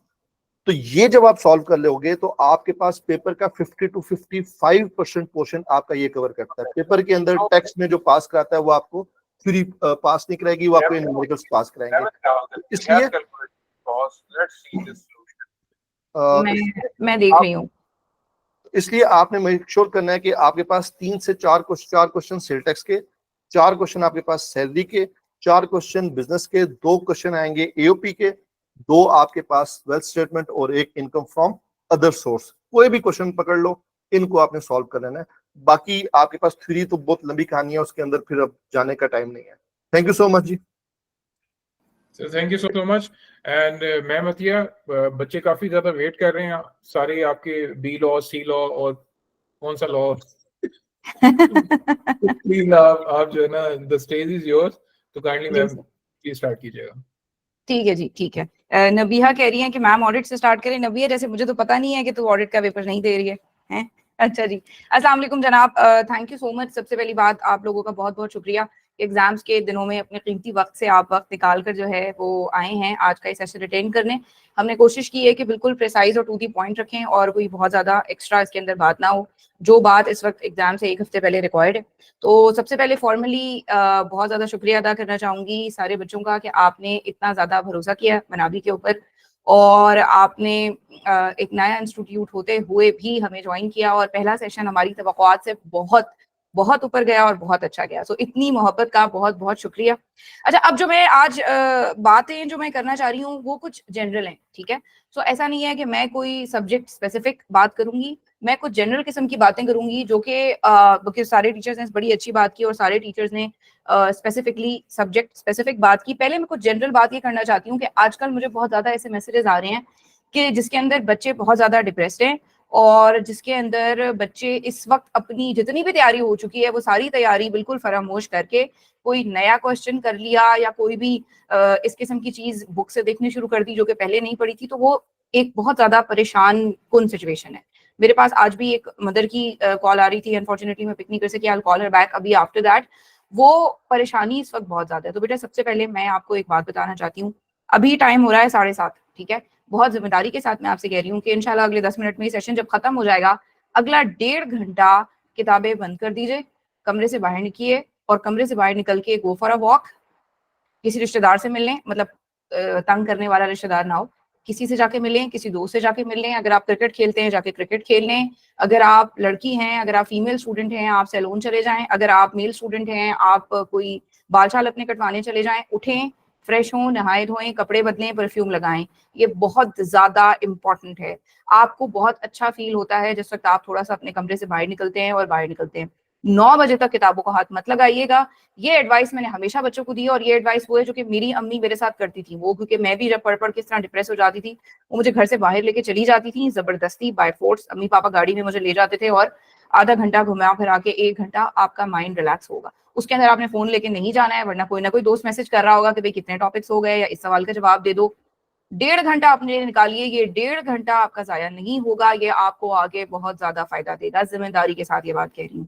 आइसक्रीम खाकर आ जाइए, दोस्तों के साथ चाय पीकर आ जाइए। Just get out of the house and just feel free for 1.5 hour of your time. उसके बाद लगा के पेपर तक पढ़ना है, उसके बाद 1 सेकंड भी वेस्ट नहीं करना।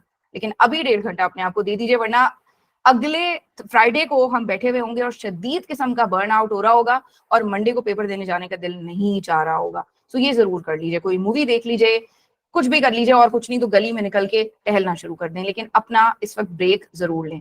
पॉजिटिव माइंडसेट बहुत जरूरी है। जो लोग फेल हो चुके हैं पहले, वो इस वक्त रीअपियर हो रहे हैं, वो गालियां देना आई कैप को बंद करें। आई कैप जान के फेल नहीं करता। जहन्नुम में आग नहीं है, हम अपनी अपनी आग सारी खुद ही लेके जाते हैं। हमारे अंदर कोई कमी थी, हम अप टू द मार्क नहीं थे, हमारी तैयारी अप टू द मार्क नहीं थी, जिसकी वजह से हम पास नहीं हो सके थे। इस वजह से ना अपने आप को ब्लेम करें, ना आई कैप को ब्लेम करें, ना ये बोलें कि आई कैप जान के फेल करता है। फेलियर को जस्टिफाई मत करें बेटा, ठीक है। आप यहाँ से बाहर निकलें, और यहाँ से बाहर निकल के पॉजिटिव माइंडसेट की तरफ जाएं। अब मैं अगर सब्जेक्ट स्पेसिफिक होकर बात कर लूं तो देखो बेटा, 1 हफ्ता है, ठीक है। ये वाला आखिरी 1 हफ्ता है, बिकॉज उसके बाद तो जो पेपर है आपकी, उसके हिसाब से आपकी तैयारी है। अगर आप बिजनेस लॉ का पेपर दे रहे हैं, और साथ में आपके 2 कंप्यूटेशनल पेपर्स भी होते हैं, नॉर्मली बिजनेस लॉ के साथ लोगों का टैक्स होता है, R1 होता है, कुछ लोग CMA भी दे रहे होते हैं। अगर आप बिजनेस लॉ का पेपर दे रहे हैं, एक तो ये कि बेटा मेरी ड्राफ्टिंग जीनी की वीडियो यूट्यूब के ऊपर अवेलेबल है, ठीक है। जो भी हमारे इस वक्त नॉन मनावियंस है, ज्यादातर नॉन मनावियंस ही नजर आ रहे हैं। बिजनेस लॉ के अंदर, कंपनी लॉ के अंदर, ऑडिटिंग के अंदर, तीनों में ड्राफ्टिंग जीनी की एक वीडियो मनावी के यूट्यूब चैनल पे अवेलेबल है। आप यूट्यूब चैनल पे जाइए और जाकर वो वीडियो जरूर देखिए। वो आपको बताएगा कि आपने पेपर में आंसर कैसे लिखना है। कंप्यूटेशनल पेपर्स के अंदर आप लोग लिख लिख के सफे काले कर देते हैं, लेकिन थ्योरेटिकल सब्जेक्ट के अंदर आप लोग लिख नहीं रहे होते, लिखने की प्रैक्टिस नहीं कर रहे होते, जिसकी वजह से पेपर आपका फेल हो जाता है। आपने जरूर जाकर, वो तीनों एक वीडियो मौजूद हैं, मैं मनाबी के ग्रुप में वो शेयर भी कर दूंगी, वो वीडियो जाकर देखिए और उसमें से देखिए कि क्या आपका आंसर उसके हिसाब से है या नहीं, ठीक। उसके अलावा आपने अब क्या करना है, आपने पेपर के अंदर एक रेड पेन अपने साथ लेके जाना है, ठीक है। कोई लाल रंग का, कोई डार्क कलर का, रेड कलर हो, कोई पिंक कलर हो, इस किस्म का पॉइंटर आपने अपने साथ लेके जाना है, ठीक है। और आपने उस पॉइंटर को इस्तेमाल करना है कीवर्ड्स को हाईलाइट करने के लिए, क्योंकि थ्योरी का पेपर है और खास तौर पे ऑडिट का पेपर है जैसे, तो ऑडिट के पेपर के अंदर बहुत ही लंबा आपका सवाल होता है, ठीक है। और सवाल के अंदर काम की इंफॉर्मेशन कम होती है। बिजनेस लॉ के अंदर भी बहुत लंबा लंबा अभी वो इस तरह का सवाल देने लगे हैं कि एक सवाल के 4-4, 6-6 पार्ट्स वो देने लगे हैं। उसके अंदर वो कॉन्ट्रैक्ट एक्ट भी डाल देते हैं, उसके अंदर वो पार्टनरशिप एक्ट भी डाल देते हैं, उसके अंदर निगोशिएबल इंस्ट्रूमेंट भी डाल देते हैं। सो इस किस्म का जो सवाल होता है वो आपको एकदम से इंटिमिडेट कर देता है। तो आपने उस सवाल को ब्रेक डाउन कर लेना है, क्योंकि जब आप उस सवाल को ब्रेक डाउन कर लेंगे तो वो छोटा हो जाएगा, आपका डर उस सवाल से निकलना शुरू हो जाएगा। लाल रंग का पेन अपने साथ लेकर जाइए। आई नो वो आपको मना करते हैं कि जी रीडिंग टाइम के अंदर आप पेपर पे कुछ लिख नहीं सकते, लेकिन मैं अनऑफिशियली ऑफ द रिकॉर्ड आपको कह रही हूँ कि थोड़ा बहुत अगर आपने हाईलाइट किया हुआ है, आपने लाइन लगाई हुई है, तो इतना कोई मसला नहीं होता, ठीक है। वो जो कीवर्ड है उसको आपने लाजमी हाईलाइट कर लेना है, क्योंकि जब आप दोबारा उस क्वेश्चन की तरफ आएंगे, जब आप उसको पढ़ने, एक दफा आप पढ़ रहे हैं, लेकिन जब आप सॉल्व करने के लिए आएंगे दोबारा, तो आपको फिर पूरी की पूरी लाइन दोबारा नहीं पढ़नी पड़ेगी। हाईलाइटर मत लेके जाइए, क्योंकि हाईलाइटर के साथ वो इतनी देर लग जाती है हाईलाइट करने में। सिंपली बस कोई लाल आपके पास पेन होना चाहिए, कोई पॉइंटर हो, सिर्फ आपने एक नीचे लाइन लगानी है ताकि आपकी काम की बात आपको आइडेंटिफाइड हो। उसके बाद अब आपने क्या करना है, 15 मिनट रीडिंग टाइम में आपने सारे सवालों की रिक्वायरमेंट पढ़नी है। अनफॉर्चुनेटली हम लोग रिक्वायरमेंट पे फोकस नहीं करते, क्योंकि हम पढ़ते हैं सिनेरियो, और सिनेरियो पढ़ के एकदम से हम जंप कर जाते हैं आंसर की तरफ। मसला ये होता है कि वो आंसर में पूछा ही नहीं होता। अगर आप लोगों को बिजनेस लॉ के अंदर मिसेस इकराम वाला सवाल याद हो, कि जिसके अंदर मिसेस इकराम ने जो है, उनके दादा ने उनके साथ वादा किया था कि मैं तुम्हें घर खरीदने के लिए 1 मिलियन रुपीस दूंगा, और मिसेस इकराम ने दादा के इस वादे के ऊपर भरोसा करके घर खरीदने के लिए अपना जो भी डाउन पेमेंट वगैरह थी वो कर दी थी। सवाल के अंदर बच्चों ने ये लिखना शुरू कर दिया नीचे कि कॉन्ट्रैक्ट हुआ है या नहीं हुआ, जबकि रिक्वायरमेंट में उसने आपसे ये पूछा ही नहीं था। रिक्वायरमेंट में उसने पूछा था कि बताइए कौन सी ऐसी कंडीशंस होती कि जिन कंडीशंस के अंदर मिसेस इकराम अपने दादा से वो पैसे ले सकती थी। बच्चों ने लिख दिया कि इनके दरमियान जो कॉन्ट्रैक्ट है वो वैलिड है या वॉइड है, ये आपसे मांगा नहीं था। ये वजह होती है कि थ्योरी के पेपर में हम लोग फेल होते हैं, खास तौर पे बिजनेस लॉ के अंदर। इसीलिए आप सबसे पहले 15 मिनट्स के अंदर सारे सवालों की रिक्वायरमेंट्स पढ़ लें, ताकि आपको अंदाजा हो जाए कि सवाल में क्या पूछा गया। और अगर उस टाइम पे आप एरिया आइडेंटिफाई कर सकते हैं, बिजनेस लॉ में, कंपनी लॉ में, ऑडिटिंग में, तीनों में अगर आप एरिया आइडेंटिफाई कर सकते हैं तो बहुत अच्छा है, ताकि आपको पता चल जाए कि ये कौन से चैप्टर से आया है। अगला काम उसके बाद आपका ये होना चाहिए, आपने 15 मिनट्स रीडिंग टाइम में बिजनेस लॉ और कंपनी लॉ के एमसीक्यूज नहीं देखने। कंप्यूटेशनल पेपर के अंदर एमसीक्यूज देखने का बहुत फायदा होता है।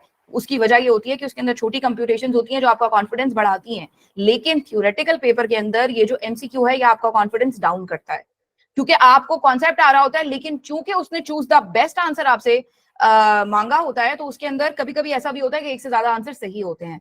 वो आपका कॉन्फिडेंस लूज कर देता है कि मुझे एमसीक्यू मुझसे नहीं हो रहे हैं। इस वजह से पहले आपने इंपोस्टर सवाल सॉल्व करने हैं, ठीक है। इंपोस्टर सवाल कौन से होते हैं, जो मेरे स्टूडेंट्स हैं उनको पता है।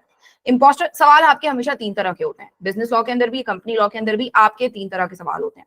पहली जो टाइप है सवाल की वो होती है टू दी पॉइंट, जिसके अंदर सीधा सीधा उसने आपसे पूछा है advantages disadvantages of delegated legislation, जिसके अंदर उसने सीधा सीधा पूछा है कि बता दीजिए कि आपकी जब एक एनपीओ बन रही है तो क्या होगा, जिसके अंदर सीधा सीधा उसने पूछा है कि बता दीजिए कि ऑडिटर को किस तरह रिमूव किया जा सकता है, ठीक है। ये है आपका टू दी पॉइंट सवाल, ठीक। दूसरी तरह का सवाल है जिसको मैं इंपोस्टर सवाल कहती हूँ। इंपोस्टर सवाल होता है बहरूपिया। ये वो सवाल है कि जिसने मास्क ओढ़ रखा है, जिसने कोई लिबादा ओढ़ रखा है। ये एक ऐसा सवाल है जो कि देखने में लगता है केस स्टडी है, लेकिन रियल में ये सवाल केस स्टडी नहीं होता, ठीक है। वो होता है आपका इंपोस्टर सवाल, जिसके अंदर उसने कोई ना कोई सिनेरियो बताया हुआ है, लेकिन जो उसका आंसर है वो सिंपल टू दी पॉइंट है। तीसरा सवाल होता है जो कि एक रियल जाइगैंटिक केस स्टडी होती है। 3 तरह के सवाल आपके आते हैं, बिजनेस लॉ में भी, कंपनी लॉ में भी और ऑडिट में भी। ऑडिट में भी इसी तरह के 3 तरह के सवाल आपके आते हैं। ये जो बेटे म्यूट कर लीजिए प्लीज। ये 3 तरह के सवाल आते हैं आपके, जो कि आपके आते हैं। अब इसके अंदर क्या है, आपने क्या करना है, जैसे ही आपका 15 मिनट्स का रीडिंग टाइम हुआ, सबसे पहले आपने सारे क्वेश्चंस की रिक्वायरमेंट पढ़ ली। बेटे सर बच्चों से रिक्वेस्ट है, काइंडली अपने माइक जो है वो म्यूट रखें प्लीज। Ma'am please. जनाब जी, तो सबसे पहले आपको क्या करना चाहिए कि आपको सारे सवालों की आपने रिक्वायरमेंट्स पढ़ ली। उसके बाद आप चले गए इंपोस्टर सवाल ढूंढने। आप ढूंढिए कि कौन से सवाल हैं जो कि इंपोस्टर सवाल है, कौन से सवाल हैं कि जो देखने में केस स्टडी लग रहे हैं लेकिन असल में नहीं है, क्योंकि ये सवाल सॉल्व करना सबसे ज्यादा जरूरी होता है। अनफॉर्चुनेटली बच्चे सबसे पहले या तो केस स्टडी की तरफ भागते हैं और उसके बाद उसके अंदर कंफ्यूज हो जाते हैं और कॉन्फिडेंस लूज कर बैठते हैं, या फिर बच्चे जाते हैं टू दी पॉइंट सवाल की तरफ, और टू दी पॉइंट सवाल क्योंकि इतना अच्छा रट्टा लगा हुआ नहीं होता तो फिर उसके अंदर वो कॉन्फिडेंस लूज कर जाते हैं। इसलिए मैं रिकमेंड करूंगी कि सबसे पहले आपने इंपोस्टर सवाल सॉल्व करना है, उसके बाद आपने एमसीक्यूज बीच में जाके आपने एमसीक्यू सॉल्व करने, क्योंकि इंपोस्टर सवाल सॉल्व करके आपको कॉन्फिडेंस बढ़ चुका होगा। अब आपने एमसीक्यू सॉल्व करने, एमसीक्यूज के बाद आपने फिर जो है वो जाना है अपनी केस स्टडी की तरफ। एंड पे आपने टू दी पॉइंट सवाल सॉल्व करने, ताकि पूरा पेपर आपका सुकून से हो जाए और आप उसकी प्रॉपर तरीके से कोई 70-80% तक अपने मार्क्स सिक्योर कर चुके हो। उसके बाद अगर टू दी पॉइंट सवालों में, खास तौर पे ऑडिट की बात कर रही हूँ, क्योंकि ऑडिट में बच्चों ने टू दी पॉइंट सवालों का रट्टा नहीं लगाया हुआ होता, तो इस वजह से टू दी पॉइंट सवालों को आप एंड में जाके करें, ताकि आप बाकी सब सवालों पे बहुत अच्छा परफॉर्म कर चुके हो, ठीक है। उसके बाद अब आपने क्या करना है, जब आप रिवीजन करें, आपके पास मेरे नोट्स होने चाहिए। अगर किसी के पास नहीं है प्लीज कोऑर्डिनेटर को मैसेज कर लीजिएगा ताकि आपको मेरे सारे नोट्स मिल जाएं। वो नोट्स बहुत अच्छे हैं रिवाइज करने के लिए, आप उनसे रिवाइज करें। किताब इस टाइम पे बस खत्म, किताब अब खोलने की जरूरत नहीं है। Business law, company law, auditing, तीनों के नोट्स आपके पास मौजूद होने चाहिए, उन नोट्स को रिवाइज करें। बेंचमार्क क्वेश्चन जो बहुत सारे बच्चे पूछ रहे थे, मैं उस तरह से बेंचमार्क क्वेश्चंस देती नहीं हूँ, क्योंकि मैं बेंचमार्क क्वेश्चंस ड्राफ्टिंग जीनी में करवा देती हूँ।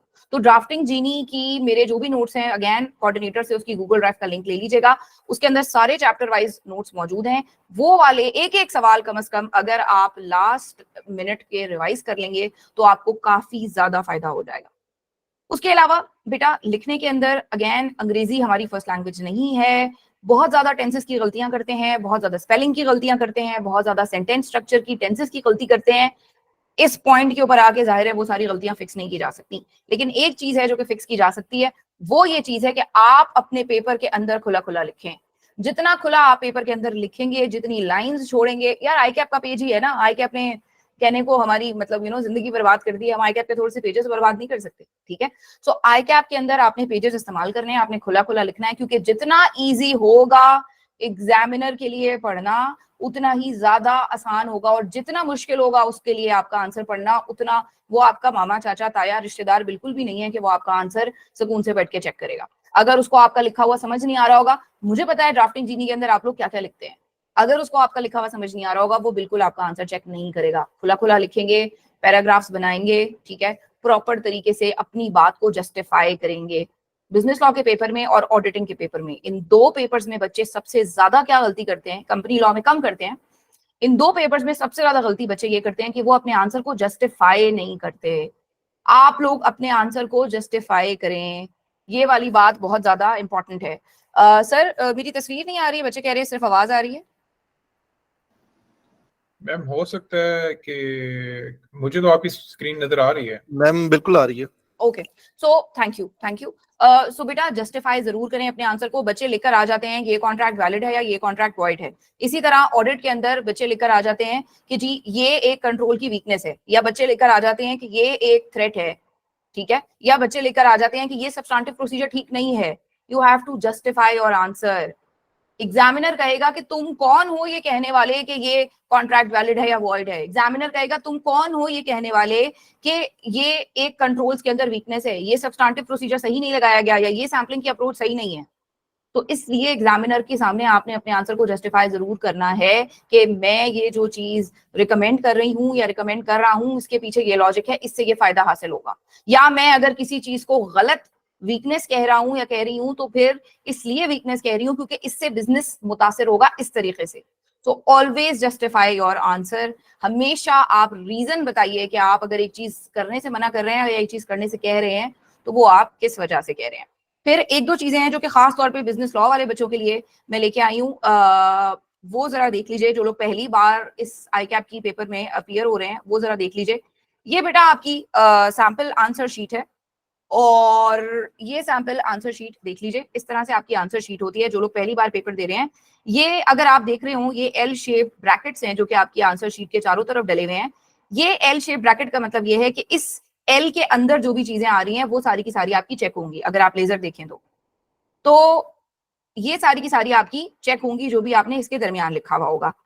सो इसका मतलब ये है कि अगर हम आंसर लिख रहे हैं और आंसर लिखते लिखते, मेरा लेजर देखिएगा, आंसर लिखते लिखते अगर हम लाइन से आगे चले जाते हैं तो फिर ऐसी सूरत में क्या होगा, ऐसी सूरत में ये होगा कि आपका इससे आगे लिखा जो भी आपने होगा, या अगर आपने नीचे कुछ लिखा होगा तो वो बेटा चेक नहीं होगा। बहुत सारे बच्चों को बिजनेस लॉ में ये बात नहीं पता है। अगली स्लाइड पर मैं अगर आऊं तो आपको बता दूं कि क्वेश्चन नंबर कैसे डालना है। अनफॉर्चुनेटली कैफ 8 के बच्चे जो कि आखिरी पेपर दे रहे हैं अपना कैफ का, वो भी अभी तक क्वेश्चन नंबर डालना सही से सीखे नहीं हैं। मैं बार बार आपको ये बात बता रही हूँ कि बच्चे फेल होते हैं जिनकी बहुत तैयारी होती है, वो सिर्फ इस वजह से फेल होते हैं कि क्वेश्चन नंबर सही से नहीं डाला है। अगर आपके क्वेश्चन के अंदर कोई भी सब पार्ट्स नहीं है तो आपने सिंपली पहले खाने के अंदर क्वेश्चन का नंबर डाल देना है। अगर आपके क्वेश्चन के अंदर सब पार्ट्स हैं कि जैसे क्वेश्चन के 3 पार्ट्स हैं, क्वेश्चन नंबर 2 उसका पार्ट ए, फिर उसका पार्ट बी, फिर उसका पार्ट सी, तो आपने उसको ऐसे डालना है, क्वेश्चन नंबर 2 और क्वेश्चन नंबर 2 के साथ अगले डब्बे में ए, ठीक है। अगर ऐसा है कि आपका क्वेश्चन नंबर 2 का पार्ट ए 3 पेजेस तक चला जाता है तो देखिए आपने उन तीनों पेजेस के ऊपर क्वेश्चन का नंबर डालना है। ये बात ऑडिट के बच्चों को भी नहीं पता अनफॉर्चुनेटली, और ड्राफ्टिंग जीनी के अंदर और जितने भी अभी हमारे मॉक्स हुए उन्होंने ये गलती की है। ये वजह होती है बेटा कि पेपर फेल होता है। आप देखिए कि मैंने आई कैप की वीडियो से उठाया है, ये मेरी अपनी कही हुई बात नहीं है। पेज नंबर 1 अगर आप मेरा लेजर देख रहे हैं, उसके बाद पेज नंबर 2, उसके बाद पेज नंबर 3, और अगर आप क्वेश्चन के नंबर पे गौर करें तो यहाँ पे भी 1A लिखा है, यहाँ पे भी 1A लिखा है, और यहाँ पे भी 1A लिखा है। इसका मतलब ये है कि ना सिर्फ आपने हर नया पार्ट नए पेज से शुरू करना है, बल्कि जितने पेजेस तक आपके क्वेश्चन का एक पार्ट जा रहा है हर उस पेज पे आपने क्वेश्चन के उस पार्ट का नंबर डालना है। बहुत सारे बच्चे ये कर लेते हैं कि वो यहाँ पे, मेरा लेजर देखिएगा, वो यहाँ पे क्वेश्चन नंबर 1 लिख देते हैं और पार्ट जो लिखना होता है पार्ट ए या बी वो यहाँ पर लिखते हैं पहली लाइन के ऊपर। ऐसा आपने नहीं करना। ये डब्बा है और यहाँ पर 3 डब्बे बने हुए हैं, इन 3 डब्बों में आपने अपना क्वेश्चन नंबर 1 डालना है। सो अगर आपका क्वेश्चन 1 है, यहाँ पर आप 1 लिखेंगे, यहाँ पर आप ए लिखेंगे। अगर आपका क्वेश्चन 10 है तो यहाँ पर आप 1 लिखेंगे, फिर आप 0 लिखेंगे और फिर यहाँ पर आप A लिखेंगे। सो बिजनेस लॉ के बच्चों को तो ये बात नहीं पता होती, तो चलो नहीं पता होती, लेकिन अनफॉर्चुनेटली हमारे कैफेट के भी बहुत सारे बच्चे हैं जिनको ये बात नहीं पता। एक और बात जो कि थ्योरी के पेपर में बहुत इंपॉर्टेंट है और बिल्कुल आपका टाइम वेस्ट नहीं होगा, गारंटी से कह सकती हूँ, आप टेबल ऑफ कंटेंट्स जरूर बनाइए। मुझे बहुत सारे बच्चों ने फिर बाद में ये कहा कि जी टेबल ऑफ कंटेंट्स बनाने से हमें ये फायदा हुआ था कि हमारा एक आध क्वेश्चन रह गया था, वो क्वेश्चन हमसे मिस नहीं हुआ। लेकिन बेसिकली इसका ऑब्जेक्टिव ये होता है कि जब जो भी आपका ढूंढ रहा होता है, जो भी आपके आंसर को ढूंढ रहा होता है, उसके लिए आंसर ढूंढना आसान हो जाता है। क्योंकि कभी कभी ऐसा होता है कि आपने क्वेश्चन नंबर 1 का पार्ट ए आपको ज्यादा अच्छा आता था, आपने वो पहले कर लिया, फिर अब क्वेश्चन नंबर 1 का जो पार्ट बी है वो आपको नहीं आता था, वो आपने कहा मैं एंड पे कर लूंगी। लेकिन जो ढूंढ रहा है क्वेश्चन नंबर 1 के पूरे दोनों पार्ट्स ए और बी, उसको भी अक्सर कभी कभी होता है कि मिलता नहीं है और वो पूरे पेपर के अंदर जाके ढूंढने में भी कभी मिस हो जाता है। तो ये फायदा होता है कि यहाँ पर आपने क्वेश्चन नंबर 1 पार्ट ए इसका पेज नंबर डाल दिया, फिर क्वेश्चन नंबर 1 को पार्ट बी को आपने बाद में किया था तो उसका आपने पेज नंबर डाल दिया। इस तरह से करके आप करें, इसके अंदर आपका बिल्कुल टाइम वेस्ट नहीं होगा। बीच में एक लाइन लगाएं, इधर आप क्वेश्चन नंबर लिखें, इधर आप पेज नंबर लिखें। इसके अंदर कुल मिला के आपके सिर्फ और सिर्फ 2 से 2.5 मिनट लगेंगे और मैं समझती हूँ कि 2 से 2.5 मिनट आप लगा सकते हैं because it is an investment. नहीं नबिया, डब्बे के अलावा नीचे नहीं लिखना है, पेज की फर्स्ट लाइन के ऊपर नहीं लिखना है, किसी भी जगह पे आपने क्वेश्चन नंबर नहीं लिखना है, डब्बे के अंदर आपने क्वेश्चन नंबर लिखना है। लास्ट डे प्रिपरेशन की मैं अगर बात करूं, मैं ये समझती हूँ कि अगर आपने 2 दिन, यानी अगर लेट सपोज के मंडे को पेपर है, ठीक है, और अगर मंडे को पेपर है और आज थर्सडे है, तो थर्सडे फ्राइडे सैटरडे ये 3 दिन आप रिवाइज कीजिए, ठीक है, ये 3 दिन थर्सडे फ्राइडे सैटरडे आप रिवाइज कीजिए। और जो आपका संडे का दिन होना चाहिए ना, संडे का दिन पूरा का पूरा आपके पास पेपर्स के लिए होना चाहिए, चाहे वो बिजनेस लॉ का पेपर हो, चाहे वो कंपनी लॉ का पेपर हो, चाहे वो ऑडिट का पेपर हो। इन तीनों पेपर्स में जो आखिरी दिन पेपर से 1 दिन पहले वाला है, आपने उस दिन कंटेंट को नहीं पढ़ना है, उस दिन आप रैंडमली पास्ट पेपर्स करेंगे। पास्ट पेपर करने का जो तरीका है, अनफॉर्चुनेटली हम लोगों ने आपकी जिंदगी को इतना ज्यादा आसान बना दिया है कि हमने आपको चैप्टर वाइज पास्ट पेपर्स देने शुरू कर दिए हैं। चैप्टर वाइज पास्ट पेपर देने का नुकसान ये होता है कि आपको किताब की आदत हो जाती है और आपको खुद से क्वेश्चन आइडेंटिफाई करना आप भूल जाते हैं कि ये कौन से चैप्टर से आया है, ये कौन से एरिया से आया है। अब आपने क्या करना है, आज है दिन क्या, इतवार का, अगला पूरा हफ्ता है आपके पास मौजूद। आप आज इस वक्त अटेम्प्ट्स डाउनलोड कीजिए आईकैप की वेबसाइट से, 24 की 1, 23 की 2, 22 की 2, 21 की 2, ये 7 अटेम्प्ट्स यानी 7 पेपर्स डाउनलोड कीजिए आईकैप की वेबसाइट से। अगर उसको प्रिंट करा सकते हैं तो बहुत अच्छी बात, अगर प्रिंट नहीं करा सकते अपने लैपटॉप के ऊपर देख लीजिए, लेकिन आज से पास्ट पेपर की शक्ल देख के प्रैक्टिस करना शुरू करें, पास्ट पेपर की जियारत करें, पास्ट पेपर से दोस्ती करें। बिकॉज वो जिस वक्त 12:15 बजे बच्चा एग्जाम हॉल से निकलता है और वो मुझे पेपर की पिक्चर भेजता है, मैं इंतजार में बैठी होती हूँ मोबाइल हाथ में लेके, तो वो जिस वक्त मुझे पेपर की पिक्चर भेजता है और वो आता है, बफर कर रहा होता है, वो डाउनलोड कर रहा होता है, और पहली बार जब मैं आईकैप का लोगो देखती हूँ, मेरा टू दिस डे, मैं आईकैप की मेंबर हूँ, मेरा दिल धड़कता है एक बार। सो आईकैप का पेपर खतरनाक होता है, जोर से झटका मारता है, खास तौर पे जो लोग पहली बार दे रहे हैं, इसलिए उस पेपर से दोस्ती करनी बहुत जरूरी है। फियर ऑफ द अननोन खत्म करना बहुत ज्यादा जरूरी है। कुछ बच्चे पूछ रहे हैं टेबल ऑफ कंटेंट्स का बता दूं, बेटा टेबल ऑफ कंटेंट्स बनाना आईकैप की रिक्वायरमेंट नहीं है, क्वेश्चन नंबर सही से डालना, हर नया क्वेश्चन नए पेज से शुरू करना, ये आईकैप की रिक्वायरमेंट है। टेबल ऑफ कंटेंट्स बनाने को मैं आपको सिर्फ और सिर्फ इसलिए कह रही हूँ कि आपने जो है वो आसानी हो जाएगी, जो ढूंढ रहा होगा, क्योंकि आपको पता है कि वो हर क्वेश्चन स्कैन करते हैं, हर क्वेश्चन स्कैन करके फिर उसकी मार्किंग होती है, और कभी कभी तो अलग अलग क्वेश्चन अलग अलग चेकर से चेक करवाया जा रहा होता है। सो लेट सपोज अगर आपने क्वेश्चन नंबर 1 का पार्ट ए पहले कर लिया, ठीक है, और उसके बाद आपको क्वेश्चन नंबर 1 का पार्ट बी नहीं आता था, आपने वो बाद में जाके किया, तो यहाँ पर आप देख सकते हैं बहुत अच्छी तरह से कि पूरा एक डिटेल मेंशन है कि क्वेश्चन नंबर 1 का पार्ट ए पेज नंबर 1 पे है, क्वेश्चन नंबर 1 का पार्ट बी पेज नंबर 6 पे है, क्वेश्चन नंबर 1 का पार्ट सी पेज नंबर 3 पे है। इससे ये फायदा होगा कि जो ढूंढ रहा है आपके पेपर के अंदर आपके questions, because her question properly अलग अलग उसकी पीडीएफ बना के फोल्डर में डाल के दिया जा रहा होता है, उसके लिए आपका क्वेश्चन ढूंढना आसान हो जाएगा और चेक ना होने का जो चांस है वो आपका मिस हो जाएगा। ठीक है नबिया, मैं आपको मैसेज कर देती हूँ बेटा। ओके, टैबलेट कौन से लेके जानी है, पैनाडोल खा के चले जाएं अगर सर में दर्द हो रहा है तो। पेज नंबर टॉप राइट पे लिखना है, पेज नंबर लिखा हुआ होता है मौजम, पेज नंबर पहले से लिखा हुआ होता है। पेज नंबर आपको दिखा देती हूँ बेटा, ये देख लीजिए।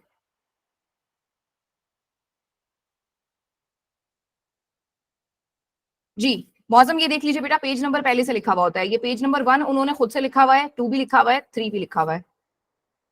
एक बार आपको जब आपकी आंसर शीट मिलेगी, तो क्योंकि 15 मिनट का जो रीडिंग टाइम है उसमें आपको आंसर शीट नहीं मिलती है, तो उस टाइम पे अनफॉर्चुनेटली आप जो है वो सिर्फ लाइनें वाइनें लगाने का काम कर सकते हैं। लेकिन जब आपको एक बार आंसर शीट मिल जाती है तो फिर आपने सबसे पहले देखना है कि उसके अंदर पेजेस पूरे हैं कि नहीं है, एंड तक आप सारा का सारा।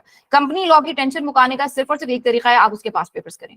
और कंपनी लॉ के बारे में एक बात बता दूं, अभी किसी ने लिखा हुआ था कि वो बेबी पेपर है, वो बेबी पेपर नहीं है, वो बिल्कुल नहीं है। वो कोई भाऊ किस्म का पेपर है, ठीक है, क्योंकि वो पेपर, उसका सिलेबस बहुत आसान है, लेकिन उसका जो पेपर है वो बहुत मुश्किल आ रहा है अभी, क्योंकि वो कर रहे हैं अभी। मैं हमेशा एक जुमला कहती हूँ कि वो आउटसाइड द बॉक्स नहीं दे रहे हैं, वो very far from the box दे रहे हैं। बहुत मुश्किल किस्म का क्वेश्चन आता है। अभी पिछले ही दिनों क्लास में क्वेश्चन डिस्कस हुआ कि जिसके अंदर बच्चों ने मुझसे पूछा कि मैम आपको कैसे पता चला कि ये जो दोनों कंपनियां ये आपस में एसोसिएट कैसे बनी। तो फिर मैंने उनसे कहा कि बेटा इन दोनों कंपनियों का एक पेरेंट है, तो क्योंकि इनका कॉमन पेरेंट है तो इस हिसाब से ये एसोसिएटेड कंपनी बन गई। तो बच्चों ने कहा हाँ मैम ये वाली बात तो मेंशन ही नहीं थी। तो बहुत सारी ऐसी चीजें हैं जो कि क्वेश्चन में इस तरह छुपा के उन्होंने मेंशन की होंगी।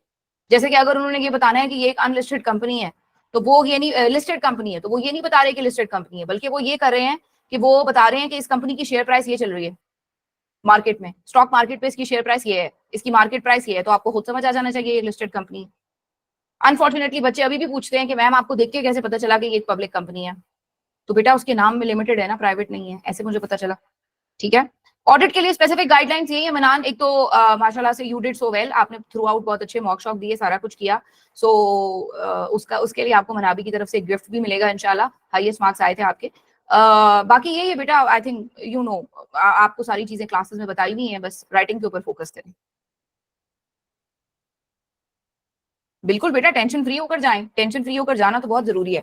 अब आखिरी बात जो कि मैं कंक्लूड करने से पहले आखिरी बात करना चाहती हूँ वो ये कि जब आप एग्जाम हॉल में एक बार पहुंच जाएं तो खुदा के वास्ते तकरीबन आप एग्जाम हॉल में ना 9 बजे पेपर शुरू होता है, आप 8:35 8:40 तक उधर पहुंच चुके हो। भागते भागते नहीं जाए एंड तक, ठीक है।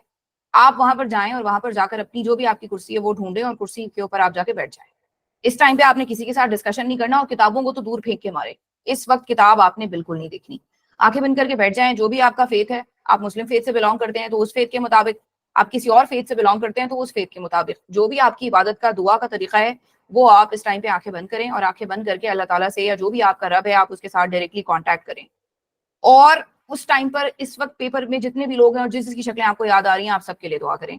ये काम आपने करना है, उस टाइम पर आपने अपने आप को रिलैक्स करना है और एंड पे जाके आपने बस एक ही बात, जो भी आपका फेथ है उसके मुताबिक अपने रब से कह देनी है कि मैंने आपके हवाले कर दिया, अब आप फरिश्ते भेजें या जो भी आप मदद मेरे पास भेजें और आप मेरी मदद करें ताकि ये मेरा पेपर हो जाए, बिकॉज मेरे बस में तो नहीं। मैंने वो सारा कुछ कर लिया जो कि आपने मुझे कहा था, जो टीचर्स ने कहा था, मैंने वो सारी चीजें कर ली। अब आपकी जो है ना वो आपके कोर्ट के अंदर बॉल है और मुझे आपसे बहुत उम्मीद है, एक दफा ये करके देखें, इंशाल्लाह आपको बहुत फायदा होगा। मेरी बहुत दुआ, पूरी की पूरी टीम मनाबी के आप लोगों के लिए दुआ, आप लोगों का बहुत बहुत शुक्रिया और उम्मीद है कि इस सब्जेक्ट में आपसे दोबारा मुलाकात ना हो, किसी अगले सब्जेक्ट में आपसे मुलाकात हो इंशाल्लाह। Thank you so much ma'am, and I hope कि ये सेशन जो है बच्चों को काफी फायदा देगा और यही चीजें बच्चों को eight the end of the day चाहिए होती हैं। और मेरे ख्याल से मनाबी की ये खूबसूरती है कि वो बच्चों को आखिर तक अपने साथ लेके चल रहा है, एक एक स्टेप पे गाइड कर रहा है throughout the session, at the end of the session और even right before the exam. Manabi is still with their students. तो मेरे ख्याल से बच्चों को अच्छा खासा फायदा होगा आज के सेशन से। सर उमैर, कुछ क्लोजिंग रिमार्क्स आप देना चाहेंगे? सर बस उन बच्चों के लिए जिनके मजीद कुछ क्वेश्चंस वगैरह हैं जो आंसर यहाँ पे नहीं हो पा रहे, तो मैं और मैम खुद अवेलेबल होते हैं। हमारा जो जनरल ग्रुप है मनाबी सीए कम्युनिटी वाला, बस उसमें स्टूडेंट एक ख्याल ये रखें कि वो थोड़ा सा जो है ना रिलेटिव क्वेश्चन पूछें। तो बाकी Khubaib thank you so much आप लोगों का, बाकियों का भी। तो जो भी नॉन मनाबियंस हैं, बेशक वो हमारे एनरोल स्टूडेंट नहीं है बट वो हमारे स्टूडेंट हैं बिल्कुल, और वो हमसे आगे क्वेश्चन पूछ सकते हैं, उनको हमारी बिल्कुल प्रॉपर गाइडेंस चाहिए होगी। और थैंक यू मनाबियंस का, आपका हमारे ऊपर ट्रस्ट करने का। और इंशाल्लाह we will try our best कि हम जैसे जैसे ग्रो कर रहे हैं तो हम आपको उतनी बेहतर फैसिलिटी, टीचिंग क्वालिटी प्रोवाइड कर सकें ताकि आपके लिए जो सीए जर्नी है वो आसान हो सके। सो thank you so much. Sir thank you so much और बेस्ट ऑफ लक गाइस आप लोगों के एग्जाम के लिए, सबके लिए बहुत शुक्रिया आपका, thank you so much. CA final इंशाल्लाह अगले हमारा जून में स्टार्ट होने जा रहा है बेटा। इंशाल्लाह इंशाल्लाह। इंशाल्लाह। थैंक यू सो मच, खुदा हाफिज। थैंक यू, अल्लाह हाफिज। ओके, अल्हम्दुलिल्लाह, जज़ाकल्लाह, अल्लाह हाफिज। अल्लाह हाफिज।